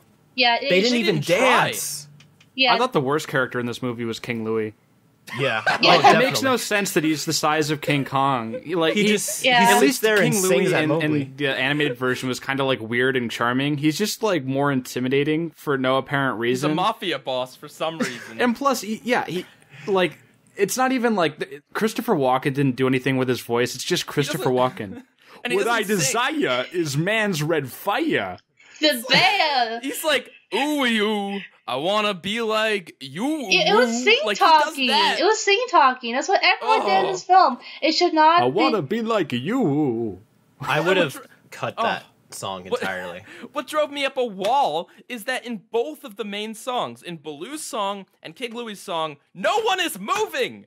No one moves. It's so static. King Louie's song, he literally sits in a stinking corner and splashes things. That's all he does. Do you want to know? Air trumpet. When King Louie sings in the end of the movie, in the credits, he literally moves around more there than in the actual scene in the movie. Yeah, that was much better. I think. Why did they do that? I would have cut King Mowgli's song entirely and probably done like bare necessities and make that the one song and kind of weave to be a theme. But bare necessities, well, like I said, I still don't feel it makes sense with this Baloo. But B, they do the same thing. It's literally like, remember in the animated version where like it's a long song, right? They're dancing around, they're lifting up rocks, they're eating ants, they're scratching trees, and then eventually they take a water ride. Okay, in the live action movie, the whole song is sung with Mowgli sitting in one position on Baloo, slowly moving down the river. That's the whole song. And the worst part is it didn't even build into it. No, it didn't. Yep. When Mowgli told Baloo he never heard a song before, I was like, oh, this is it. And then they don't do it. And then a bunch of stuff happens, and then they literally just hard cut to them singing the song. And I'm like, what? It was shoehorned in. It was just shoehorned in just for the marketing and for the trailers. And it was just shoehorned in. Trailer shot. Yeah. Basically. On a positive note, Baloo singing with while halfway floating in the water was some of the best CG I've ever seen in my life. Oh yeah, I give him credit for the CGI on some parts. Like the face recognitions for most of the animals are really really good. For the most, it must it's and I give the kid credit for like trying to like talk to like a CGI figure in front of his face. And it must have been very hard for him, especially for his age, where he's like, climb around stuff, talk to like actors and such. So I give the kid that. But he wasn't a bad child actor. Yeah, no, I do wish he had a little more character than his animated counterpart, because they both kind of have like the whole like we're the audience kind of character. I feel like I wish there was like a little more character to him. He's mostly like, I want to be a kid. I don't want to be the man. I want to be in the jungle. See, that's the thing, Kuro. Would you say that they did elaborate on some of the characters here more than the animated counterpart? Because I wouldn't say so. I would say so, just because it felt like they all had a personality, more of. There's more exposition, Yeah. more character motivations. Yeah, I'll give him that. If you took the cartoon and examined it, you can put together personality traits based on what you saw. But I'd argue I didn't feel like they really had those personalities. I felt like they had enough for you to be able to distinguish, this one's kind of grumpy, this one's the authority figure, but here, like, the characters, like, they did have more depth to it. And yeah, earlier I was arguing that shouldn't be a big deal, but here it showed me why sometimes it is really a big deal. Like, and I would say it improved on the Jungle Book cartoon, but I wouldn't say I don't know if it'd be better or not. We'll get to that part when the discussion comes. Yeah. Yeah, I mean, but they explain where Mowgli gets his name from. Yeah, they got that. The wolf. Yeah, really there's the whole pact. The tiger. Like everything. Mowgli having like his tricks. That was a really nice addition. Yeah. Because again, I mean, the movie's made in 2016, like we talked about. The pace and the style of that original film like wouldn't be done today, and so it wasn't. There is definitely more of an emphasis on the story instead of just putting Mowgli through these vignettes and trying to tie things back a little bit better. Like the fire is much better foreshadowed here. And yeah, an interesting change I wanted to talk about was Shere Khan showing up at the beginning of the film, because that's stark contrast between the animated version. The animated version, characters mention him a lot in the first 2/3, but he doesn't show up until the last about third or so of the film. Whereas in this one, he's there from the very start, and then he shows up a few times. I personally liked the animated approach to this, because I feel like there was this looming threat. Like we didn't know he was a scary tiger, and I feel like a big part of the motivation of and intrigue of the character of Bagheera is that he's trying to protect Mowgli from something that we, the audience, really don't know how much of a threat it is. They say it's a threat, they think it's a threat. Mowgli doesn't know how much of a threat it is. We don't know, and until we do, and then it's like, oh crap. It's not like he's a character that just pops up out of nowhere at the end of the movie. He is well described and well aware. I think that's a little more powerful than just kind of seeing him at the beginning of the movie being like, you, get out of my jungle. Yeah. I'm torn between that. Because they're different styles that don't... One is not necessarily better than the other. I prefer the one, but no, I don't think you have to specifically pick one. How did you feel about the scene when he was talking to all the wolf cubs, and then for one moment he stops a wolf cub from walking away for a split second? That was cool. I was really cool. Oof. Oh yeah. That would have been if you were going to introduce him later into the movie, I would say that would be like a great like first appearance for him. Mm-hmm. And I mean, and to be fair, because he's in it more, like, dude, there is some hardcore simulated animal on animal violence in this film. Oh yeah, for a Disney film too. Shere Khan is very much established as a threat. I'm not saying he isn't just because we've seen him, but like he literally throws Mowgli's wolf dad off a cliff. like what rating did this movie get? Because like Bagheera PG, got pretty messed up as well. I'm sure it's still PG. Yeah, probably. Definitely not certified by PETA. Yeah. So it's all simulated. Speaking of Hakuna Matata, was it just me that realized all of the Lion King influence?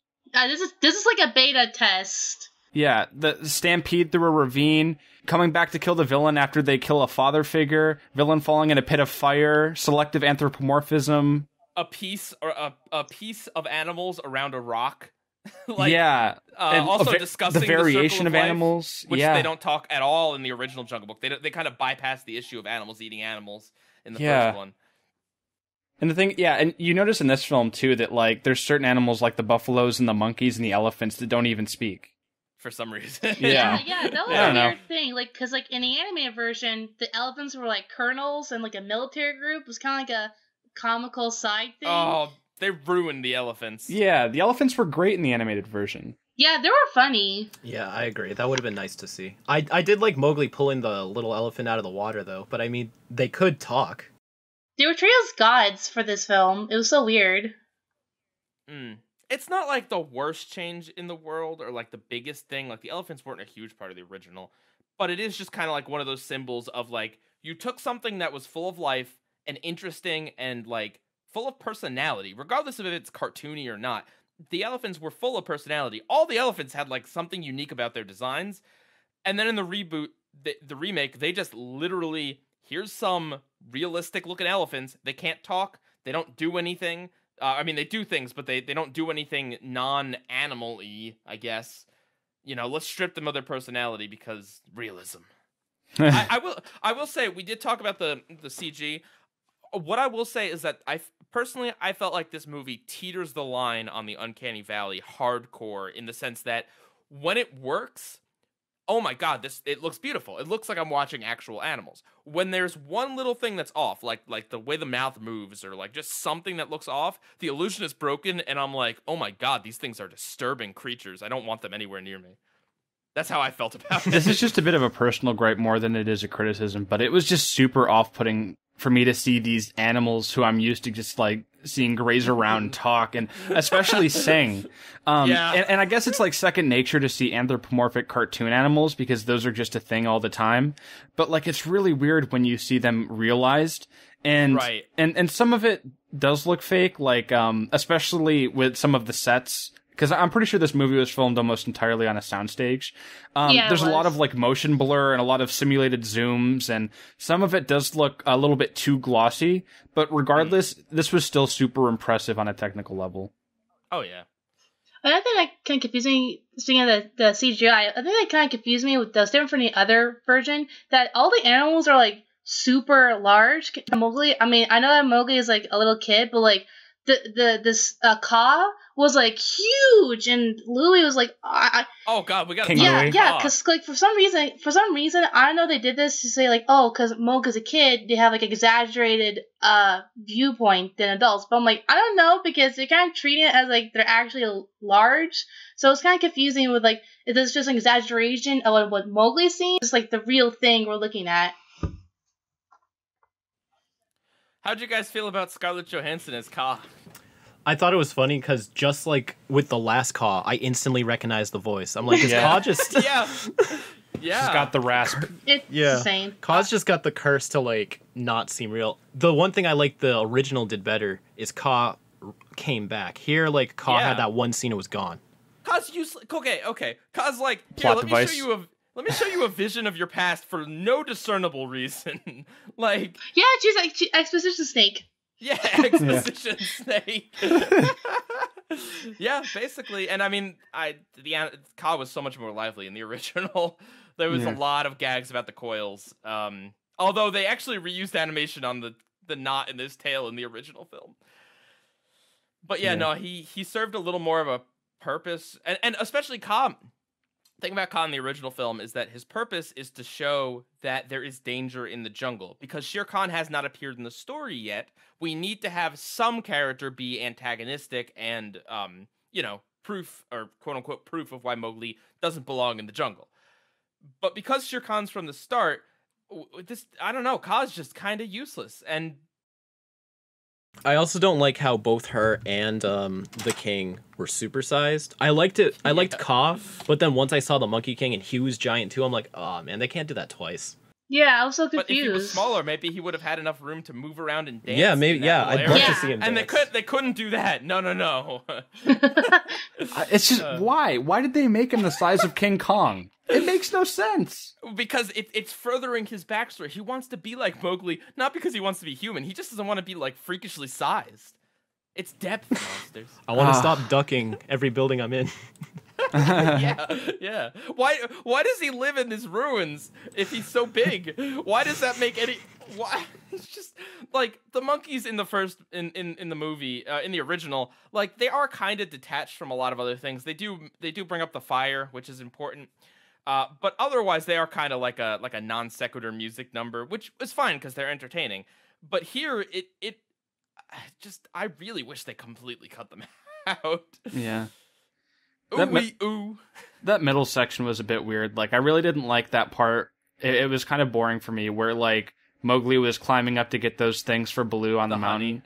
Yeah, and like I don't know, it was kind of unimportant to me. And Baloo's goodbye too, like. In the animated version, it feels very heartfelt, and Baloo is giving everything he's got to, like, deliver it in a good way, and he resists for so long. But, I don't know, I didn't like the more blunt approach, where Bill Murray is just like, I don't know how to spell this out for you. I'm not your friend. You need to leave. Oh. Yeah, that felt super forced. Well, I hate those plots. Yeah. It very much was that, like, here's beginning of Act 3, the characters have to push each other away for no discernible reason. All right, well, Nikki has to leave right now, but thank you very much for being a part of this, Nikki. You have supplied a lot of very interesting Disney knowledge and opinions, and we always love having you. Oh, thank you, Pi. And sorry I had to leave so early. Work awaits, so have a good day, guys. Thanks, Nikki. While you work. See ya. Bye. But yeah, no, that sequence of, get out of here, you big dumb animal. Like, oh my god, I wish it was a parody. It wasn't, but it was like literally that scene in SpongeBob with Mystery, like, which is, by the way, a parody of. I couldn't even tell you because that cliche has been done so many times. Leave. I don't like you, kid. I know I've been very negative about this remake. I honestly was into it up until Baloo. Like, I like the extended feature of the wolves in the story. I like that Mowgli's wolf mom and wolf dad have an actual part in it. That felt a little better and a little more natural, that these people that raised Mowgli for years would have a little more attachment to him. And it also helps the theme of, like, does Mowgli really belong here? Because Shere Khan tells that little story about how the mother was so concerned with the special outsider that she adopted that she completely neglected her own cubs. So that definitely did add a little extra with it. I did like that. But I really am just not on board with Baloo, not on board with the way they handled the musical numbers, King Louie in general. And a lot of that middle of the movie was just kind of boring. Like, I'll be honest, I wanted to check my phone. Yeah, I'll agree, Baloo was the worst part of the movie. Not that I think he's bad, but compared to everything in the movie, he definitely was the weakest part of it. Because even not comparing him to original Baloo, like, just taking that out of the equation, what does Baloo really, like, do for the story here? He provides Mowgli a way to, like, use his tools, I guess, and he gives Mowgli a friend, but it's not like Mowgli didn't already have friends. So I don't understand. Right? Like, what's his point? He's got to rescue Mowgli from Ka. Yeah. He's got to eat that honey. Yeah. He didn't even have that much of a stake in the final battle, too. All right. I've been quiet this whole time because I've been, like, just writing down notes on everything you bring up. I'm probably the person who disliked this movie the most in this whole call. I would not go out and say the movie is bad. Like, from a filmmaking standpoint, the cinematography, it's standard. You know, it's clearly got a big budget, and the CG reflects that. But overall, I was very unimpressed, and I would say this was mediocre. For starters, I cannot get behind the verisimilitude of talking animals. It doesn't matter what, and I mean, I don't know. That's just me. I don't know. For me, it is in the uncanny valley. I can't bring myself to buy that I am watching a bear talking to a human or a pack of wolves talking with a tiger. I can't believe it. I can't drop my suspension of disbelief. The whole time it's just distracting. And again, that's just my taste. I know there are plenty of people who can do that, and that's perfectly fine. But for me, I have a better chance of believing a cartoony 2D image. Well, of course, because your brain knows that's not real. So that's part of the fun of animation. Exactly. Animation. And I would have much preferred something like that. I mean, not for the Jungle Book, but in general. So I can't really buy that. In terms of the songs, I thought the songs were the weakest part of the movie by far. They were so static and very bland and boring and not fun. Like, the animated version has the characters dancing and moving around. It's vibrant. It's alive. And here, like you guys said, they're just sitting there. It's like, where, like, this, Literally. like, it's not fun. Like, one of the biggest selling points of a Disney movie like this is the music and the songs. Right? Wasn't the whole thing about Disney that they brought a meld of music and animation together? Like, yes, exactly. Like, the whole thing, that it stems from Steamboat Willie, their very first cartoon. That's all about music and Mickey Mousing and that sort of thing. And here it's just gone. It's like the life was sucked out of it. And I was just bored and disappointed. I was on my phone this entire movie. I'm sorry. Like, I'm not trying to be a negative Nancy or anything, but I was not impressed. I do agree. The wolves having a role is good. I thought that they were more fleshed out here. I thought that the violence was also, again, kind of a surprise, especially with pretty sweet, am I right? Yeah, especially with, like, dude, the wolf getting flung off the cliff. That caught me off guard. Like, I did not see that coming. I want a series on, like, I don't know, like FX or VH1 or something, of just, like, simulated animal battles, like realistic renders, but like choreographed battles. Animal John Wick. Totally. Real fake. That's what I'm talking about. Monsters will produce it. We'll call it real fake animal violence. I'm no VFX artist, but I feel like an easy way to try to get that, because you can't just get animals to fight each other, is maybe film an animal fighting, like, against a green screen, against a green ball or something. Like, get a dog. Just watch, like, Planet Earth. Yeah, if one of the animals are real, like, I'm sure they can make it look pretty good. Okay, yeah. All right, we'll key it in. That's good. All right, that's good. We got this. Another thing that really struck me as odd is, like, this movie is I don't want to say it's trying to be 100% realistic, because obviously talking animals is not realistic, but there's a lot of realism in its appearance. But then they go and they make King Louie King Kong, and I'm like, well, this kind of clashes with everything else. Because it's actually, that was the totem Pokemon. It was a totem Pokemon. Okay, Mowgli was doing the jungle trial. I can let that slide. It was so jarring, because it's like all of these other animals are, like, proportional and, you know, proper to what we would see in the real world, and then you've just got this giant King Louie, giant Christopher Walken monkey, and I'm like, what is going on? I mean, I could kind of buy it with Ka, because, like, snakes can be huge. Well, no, but the weird thing is, it's like, you could forgive that. Like, okay, if that was from the original, right, and they brought it over because that was in the original, and even though it's kind of cartoony, they're adapting it from that. But they won't make the elephants look cartoony and interesting, but they will make this what's supposed to be, and otherwise looks like the textures on him looked really interesting and good, but, like, they just for some reason chose to be unrealistic in that aspect for no reason. From a filmmaking standpoint, I cannot figure out what they were trying to say by doing that. It's just, it's unnecessarily selective. Exactly. And it's so distracting when nothing else was changed that drastically. I mean, yeah, the elephants were removed of their cartooniness, but like in terms of like the characters' proportions, that's just like, what? Like I the whole time I'm just sitting here like, why is he that big? I don't get it. We've talked about that for a long time now. But I won't harp on that. Yeah, I will end my whole spiel with this, and it's going back to the Lion King inspiration. This was definitely inspired by the Lion King, and I saw so many parallels. And I'm just sitting here scratching my head because it's like, okay, so we have the original Lion King, and then we have this Jungle Book taking from the Lion King and incorporating a lot of its elements. 3 years later, we're getting a live-action Lion King.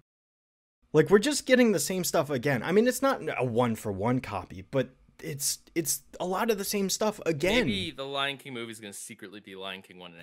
Yeah. But realistic. I mean, that'd be interesting, but I doubt it. Did you guys get the feeling from the beginning of this film that they were kind of going for like a documentary vibe? Like with the time-lapse shots and like the sweeping like drone shots? I thought it was going to be maybe not documentary, but a lot more realistic than it was. Right. I'm glad they kind of stretched it a teeny bit. I feel like they didn't stretch it enough, though. That's where my biggest complaint is like I feel like they did some things, but it wasn't enough. Like, it just felt weird. One other thing that really bothers me, and Marvel does this a lot, is fake zooms.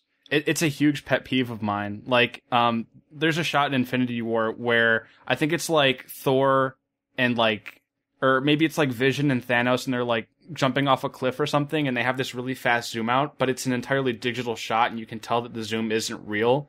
And they do that sometimes in this movie, where the zooms in and out are simulated, and you know. You're telling me that zoom in on Christopher Walken monkey when he says "ooey ooh" was not 100% natural. They didn't really have a giant. Oh god! Actually, Mowgli was the only thing CG in this film. Everyone else, there was just real animals doing their thing.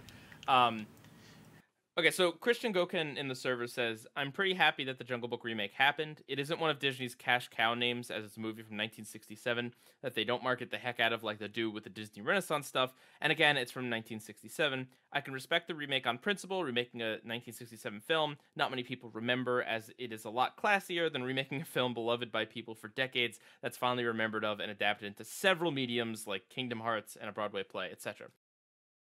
To this movie's credit, I do think that The Jungle Book is one of Disney's, like, not super obscure, but it is not one that they've marketed the heck out of, and so I feel like it's not the worst contender for a remake. And I do also think that this movie, I would have liked it to have taken more liberties in terms of, like, the story.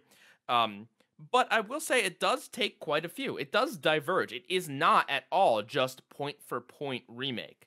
Right? Like Shere Khan being at the beginning, the watering hole stuff, the wolves, Baloo's character, like, Mowgli's having a backstory, like all that stuff. It is different. So I do want to give the film credit for that. I'm kind of on Shadow's side where I do feel like this is a just kind of mediocre movie. Like I can't call this movie good. I can't really call it like bad either. I don't like it personally, but I feel like for audiences who maybe haven't seen or don't care about the original Jungle Book, looking at it from that perspective, there's definitely a lot worse movies out there. But I can't in good conscience call this film good when there's so many changes and so that I don't like, so many elements in general that I just don't like, and a lot of it's just kind of boring. But I don't know. I definitely thought I would have hated this a lot more than I did. Yeah, it's just questionable in a lot of places. I guess that's the thing. The choices are questionable, and I don't know how the ending is different as well. That Mowgli stays in the jungle with them, and I guess that's because they know that there's going to be a Jungle Book 2. Whereas I don't think they planned on doing a sequel in like the 80s or 90s. But I guess it kind of fits a little better with today's like ideas of, hey, Mowgli might be different from everyone else in the jungle, but that's not a reason that he has to be, quote unquote, with his own kind. I feel like that's a message that translates a little better. Right. Integration. Although to be fair, you know, Mowgli did kind of like burn down half the jungle due to his ineptitude. So he destroyed their like habitats. Yeah, like there's more. Oh, don't worry, the elephants put out the fire. It's fine. No one's upset at Mowgli. Don't worry. Like, also, okay, something also ridiculous about the remake is that Shere Khan like fights off like every animal in this jungle by himself. A singular tiger. Where's his friends? Like it makes sense in the original because he's not like waging a war. He's just like silently stalking and like looking on the hunt for this man cub. He's not like ambushing an entire jungle at once. It seemed, why not give him like an army or at least a friend? Yeah. Another thing that happened at the end that this was the only point in the movie that made me really cringe is when Mowgli... The Fortnite reference? That was my favorite part. Oh, I wish. No, when Mowgli throws away the torch and he stands up and he starts saying like the animal rules or whatever, and then everyone like stands up behind him and starts reciting those rules. I don't know, it felt really campy to me. Yeah, the rules that I almost completely forgot about that. That definitely should have had a stronger focus than it ended up having if it was going to like conclude the whole movie. Yeah, it also should have been better written. Oh boy. All right. Well, I think that's both Jungle Books. I think we can close the book on this chapter of the recast. But before we do, Shadow Streak, which movie do you prefer? Well, if it wasn't clear enough already, I prefer the animated one, like by a landslide. Like I've said, I don't think it's good. I don't think it's bad. I think it's mediocre. It's meh. I was bored. It didn't impress me. Like, it's not utter garbage or anything. It had the budget. It had the celebrity cast who weren't awful. You know, they did fine. It's just I don't see anything. I didn't get anything out of it. That's what it was. The animated version was much better, in my opinion. I prefer the CGI version that's on Netflix. Go check that out, kids. Oh yeah, that exists. Yep. Yeah, the original, I agree, by a landslide. I was thoroughly entertained with the whole thing. Outside of like the racist element of it, I didn't have any real big complaints. There are definitely things that could have been story beats that could have been hit harder, story loops that could have, better, little better storytelling. But as it stands, it's a very enjoyable movie. For me to sit here for an hour and a half in 2019 and watch a movie that's over 50 years old and not want to like check my phone or do something else, that's pretty rare, to be honest. So yeah, I think it wins by a landslide. But I dislike the remake, but I don't think it's the worst thing ever. Monsters, how about you? I prefer the 1967 2D animated feature. It's great. The only thing I really wasn't a big fan of was the ending with him going into the village with the girl. I don't know, it felt kind of weird. Also, you never followed a girl into a village? Not in a creepy way, like checking her out. Like Mowgli does. The thing is too, I always imagine, because think about it, he's been raised since infancy in the jungle, and I'm assuming that in the jungles of India, like, these people have a language. Could you just imagine, like, he like how is he supposed to talk to her? He doesn't know languages anyway. Hey, Tarzan did it. Tarzan was able to learn languages, Tarzan did so it. Mowgli can and too. George of the Jungle or whoever. Know, else. when you're that young, the language center of your brain is actually like working in overtime, so he'll adapt. Okay, I'll let that one slide then. But yeah, I guess ultimately, in a poetic sense, the animated one has more of the bare necessities that are important, and like I think the live action CGI whatever one is okay. A lot of the important characters I feel are weaker. I mean, some of them have more of a presence, but I just, people like Baloo and King Louie, I just couldn't get over. Like Shadow, I had the personal gripe about the whole realism thing and animals talking. The whole thing with like animals complaining the entire movie about Mowgli making tools, I didn't think that was a great addition. That kind of bothered me. Ultimately, like, this is a more ambitious movie, and there's a lot more variables, so there's a lot more to criticize about it. And also, I did feel the lack of presence with the elephants and vultures. Oh yeah, the vultures were just gone. Yeah, yeah. What they should have done was adapted it into like One Direction or something. Yeah, could have been like 5 seconds of That summer. would've been pretty good. Yeah, there we go. Just... All right, Kuro. See, I went into this wanting to say the 2016 one. Just for my same reasons as the Aladdin one. It just personally met more of my standards for enjoying a movie. But then I asked myself, if I had to watch one again right now, what would I choose? And I'm thinking, I kind of do want to go with the cartoon one.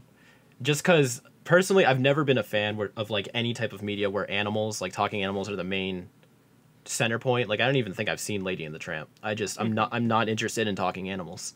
So if I have to watch a whole movie about talking animals, I'd rather be like entertained by it. So like having them singing and dancing and like being mesmerized by the animation and everything, I'd probably watch the cartoon again. So I have to choose the cartoon. I don't think I'd ever watch the 2016 one again, even though it is objectively better based on what I've said, but not as entertaining, and that's ultimately what matters. Well, Kuro, I very much appreciate you being honest with us and bringing your side to things. Yeah. I love having more than just one standard opinion. Right. Yeah. Now, I think we can all agree that if if they did the live action Jungle Book and they had Wrath instead of Shere Khan, I think that would have been a big plus. Oh, 100%. Yeah. You listen here, Mowgli. Get out of my jungle. And it's got to be John DiMaggio. Right. Yes. Oh man.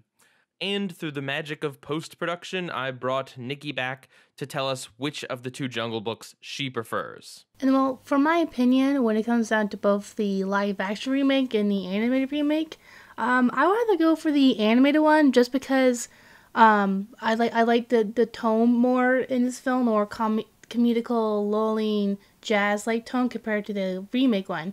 Not to say the remake had a different kind of tone. I feel like the remake focused more on the book rather than the actual movie itself. I think the remake should have not do the songs. They just did the songs for marketing purposes. And that the remake, I believe, is kind of the best I've seen so far of all the Disney live-action remakes. But I gotta have to go for an animated for overall quality, humor, and mostly the characters. It's the animal characters that make the film work, which I believe that Walt Disney want to be the main focus as well, more on them than just the story. Monsters, before we wrap things up, would you like to read one more viewer comment? Sure thing. All right, so this one is from Story Arc on the Recast Discord. They say, a couple of things I like to say about the remake. So, remakes in general are kind of dumb, but there's a couple of criteria I like to think when I decide whether remaking a movie isn't a big deal. Firstly, it should be a movie that's either older or has flaws and things that can be improved on. Jungle Book, while a classic, is a much older film that might not mesh as well with modern audiences in terms of storytelling and pacing. Secondly, it shouldn't be a one-to-one remake and have new and good elements added. The Jungle Book remake both mixes some stuff from the original story not in the original film, as well as has a whole story with Mowgli's wolf family that I thought was actually very good. Third, and kind of goes along with my second point, it tries to be its own thing. You can easily see the two as their own separate entities. While the Jungle Book remake does clearly have a ton of elements from the original, it still feels like they are making an effort to make it different and mostly just use the story beats as inspiration, kind of like a book-to-movie adaptation. The Jungle Book remake clearly is not perfect, but it does feel, in my opinion, less soulless and less of a cash grab than other remakes. All right, and on the viewer poll, we have 74% preferring the original Jungle Book and 26% preferring the Jungle Book 2016. Although I will say the poll only got to be up for about 4 hours because I kind of forgot to post it until today. I'm honestly surprised there's anyone who likes it more than the cartoon. Because even I talked myself out of it. You got to imagine there's some decent amount of people that just haven't seen the original. That's very true. Yeah. And that's fine. Again, no one has to go out of their way to watch a movie that's 50 years old. If you watch this new one and you had nothing to compare it to, and you enjoyed it, and you have no I don't know, you're not bothered by some of the stuff, then that's perfectly fine. Yeah. That's just one of my biggest, I don't want to beat this into the ground, but just, I really hope that these live action remakes don't overshadow the legacy of the original animated versions. Same here. Well, when you Google the Jungle Book, guess what pops up? It's all the new stuff. So, yeah.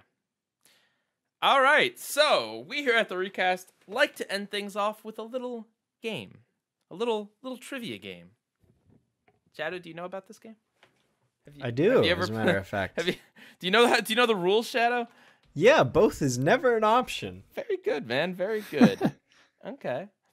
So the way this is going to work is I am going to say the name of an actor, and you guys have to tell me whether that actor was in an animated Disney feature or a live-action Disney feature.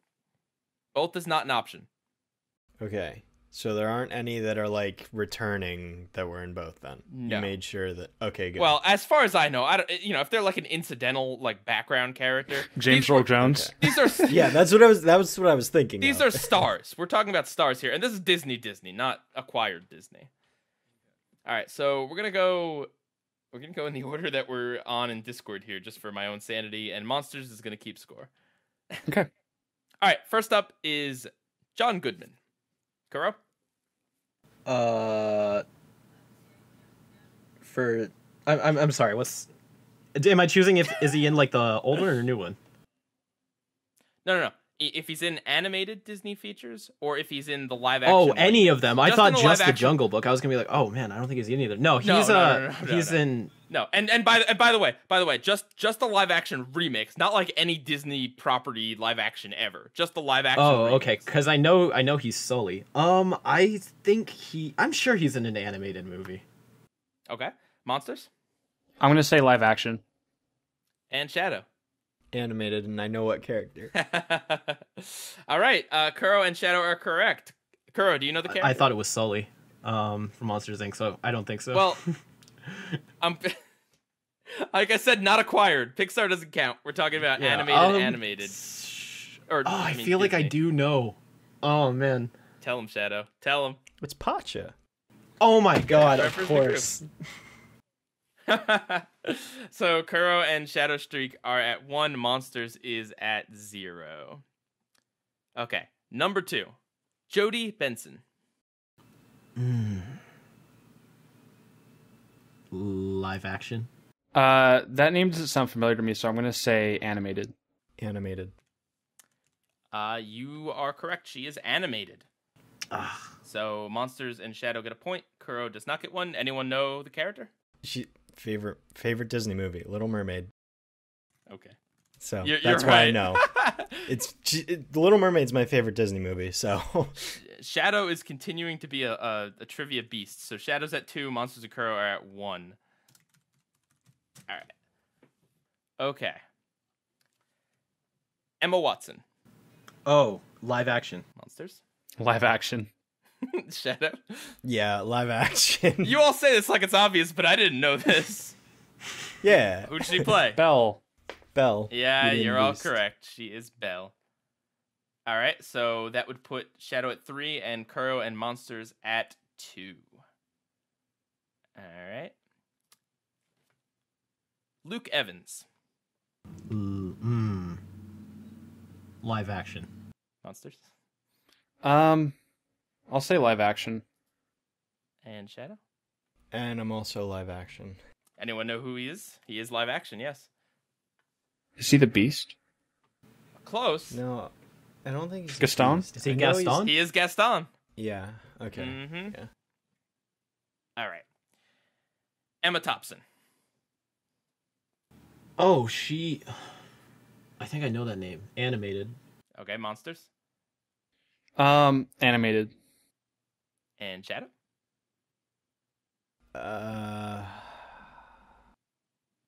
Animated. You are all correct. Do you know, you want to take a guess? You won't get it. I have no idea. She's Captain Amelia in Treasure Planet. Oh, I wouldn't have gotten that. Yeah, the beloved Disney film. Yeah, that one. Yeah.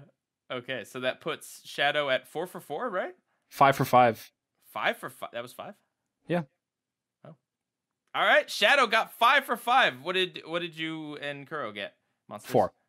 All right, you guys are pretty good. You guys know your stuff. But Shadow will continue to be like the reigning trivia champion. I'm pretty sure. To be fair, I went with what they said for the last one, just so if they got it right, I did it right too. You know, I really should have I should have made you go first because you are the trivia expert. I always forget that you're really good at trivia. Kuro, you're also very good at trivia. I guess we're living in his shadow now. All right. Don't worry, guys. For episode 50, I'll skew it against Shadow. Oh, yes. I'll make it Ben 10 themed. Okay. Yeah, ask him what species Wrath is. Hey, Shadow, what episode did Three Crooks steal the Rust Bucket in? Both. That's the only time it is. You're off the recap. I don't care what your rules are. How about that rain cloud over Townsville? Nano Largo. I get it. Largo. Oh my gosh. All right, guys. Well, thank you for being on another recast. Number 40. Woo! Always a pleasure. Yeah, we're really happy. It was not the easiest thing in the world coordinating 5 people, but we managed to do it. And yeah, this was a blast. So, oh man, please tell us if you have any good ideas for episode 50 because I really don't.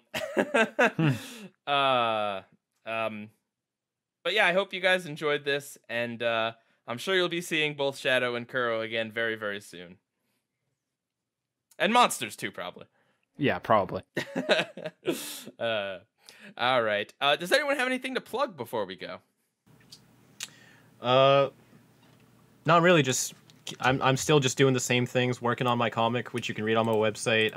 I've been putting out a little bit more YouTube videos recently after taking a break for a bit. But the channel seems to be going good, so I'd go check it out if you haven't. Hershey and Ryan also have some videos on there. And that's over at the Ink Tank now, right?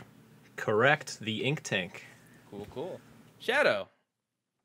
Yeah, it's the same old for me. I'm doing Powerpuff stuff. The Bliss special is coming up real soon though. Only like 2 or 3 more weeks away till I get to start digging into that. So, and if you can't wait, just go back and watch a previous recast. Yeah, there you go. And check out our discussion we did on it too. Monsters, I know you got something coming up, but we won't say anything just in case. Yeah, all I'll say is just keep your eyes peeled. Check out the official Monsters Review YouTube channel. Planet Sheen Review 2, Electric Boogaloo. Yes, that's exactly it. It could be. I don't know. Could be, yeah. You're reviewing season 2 of Planet Sheen. I could be putting more DVDs in the toilet. That's a great non sequitur. And with that, PIEGUYRULZ out. Keep it fizzy. See ya. Catch you guys next time.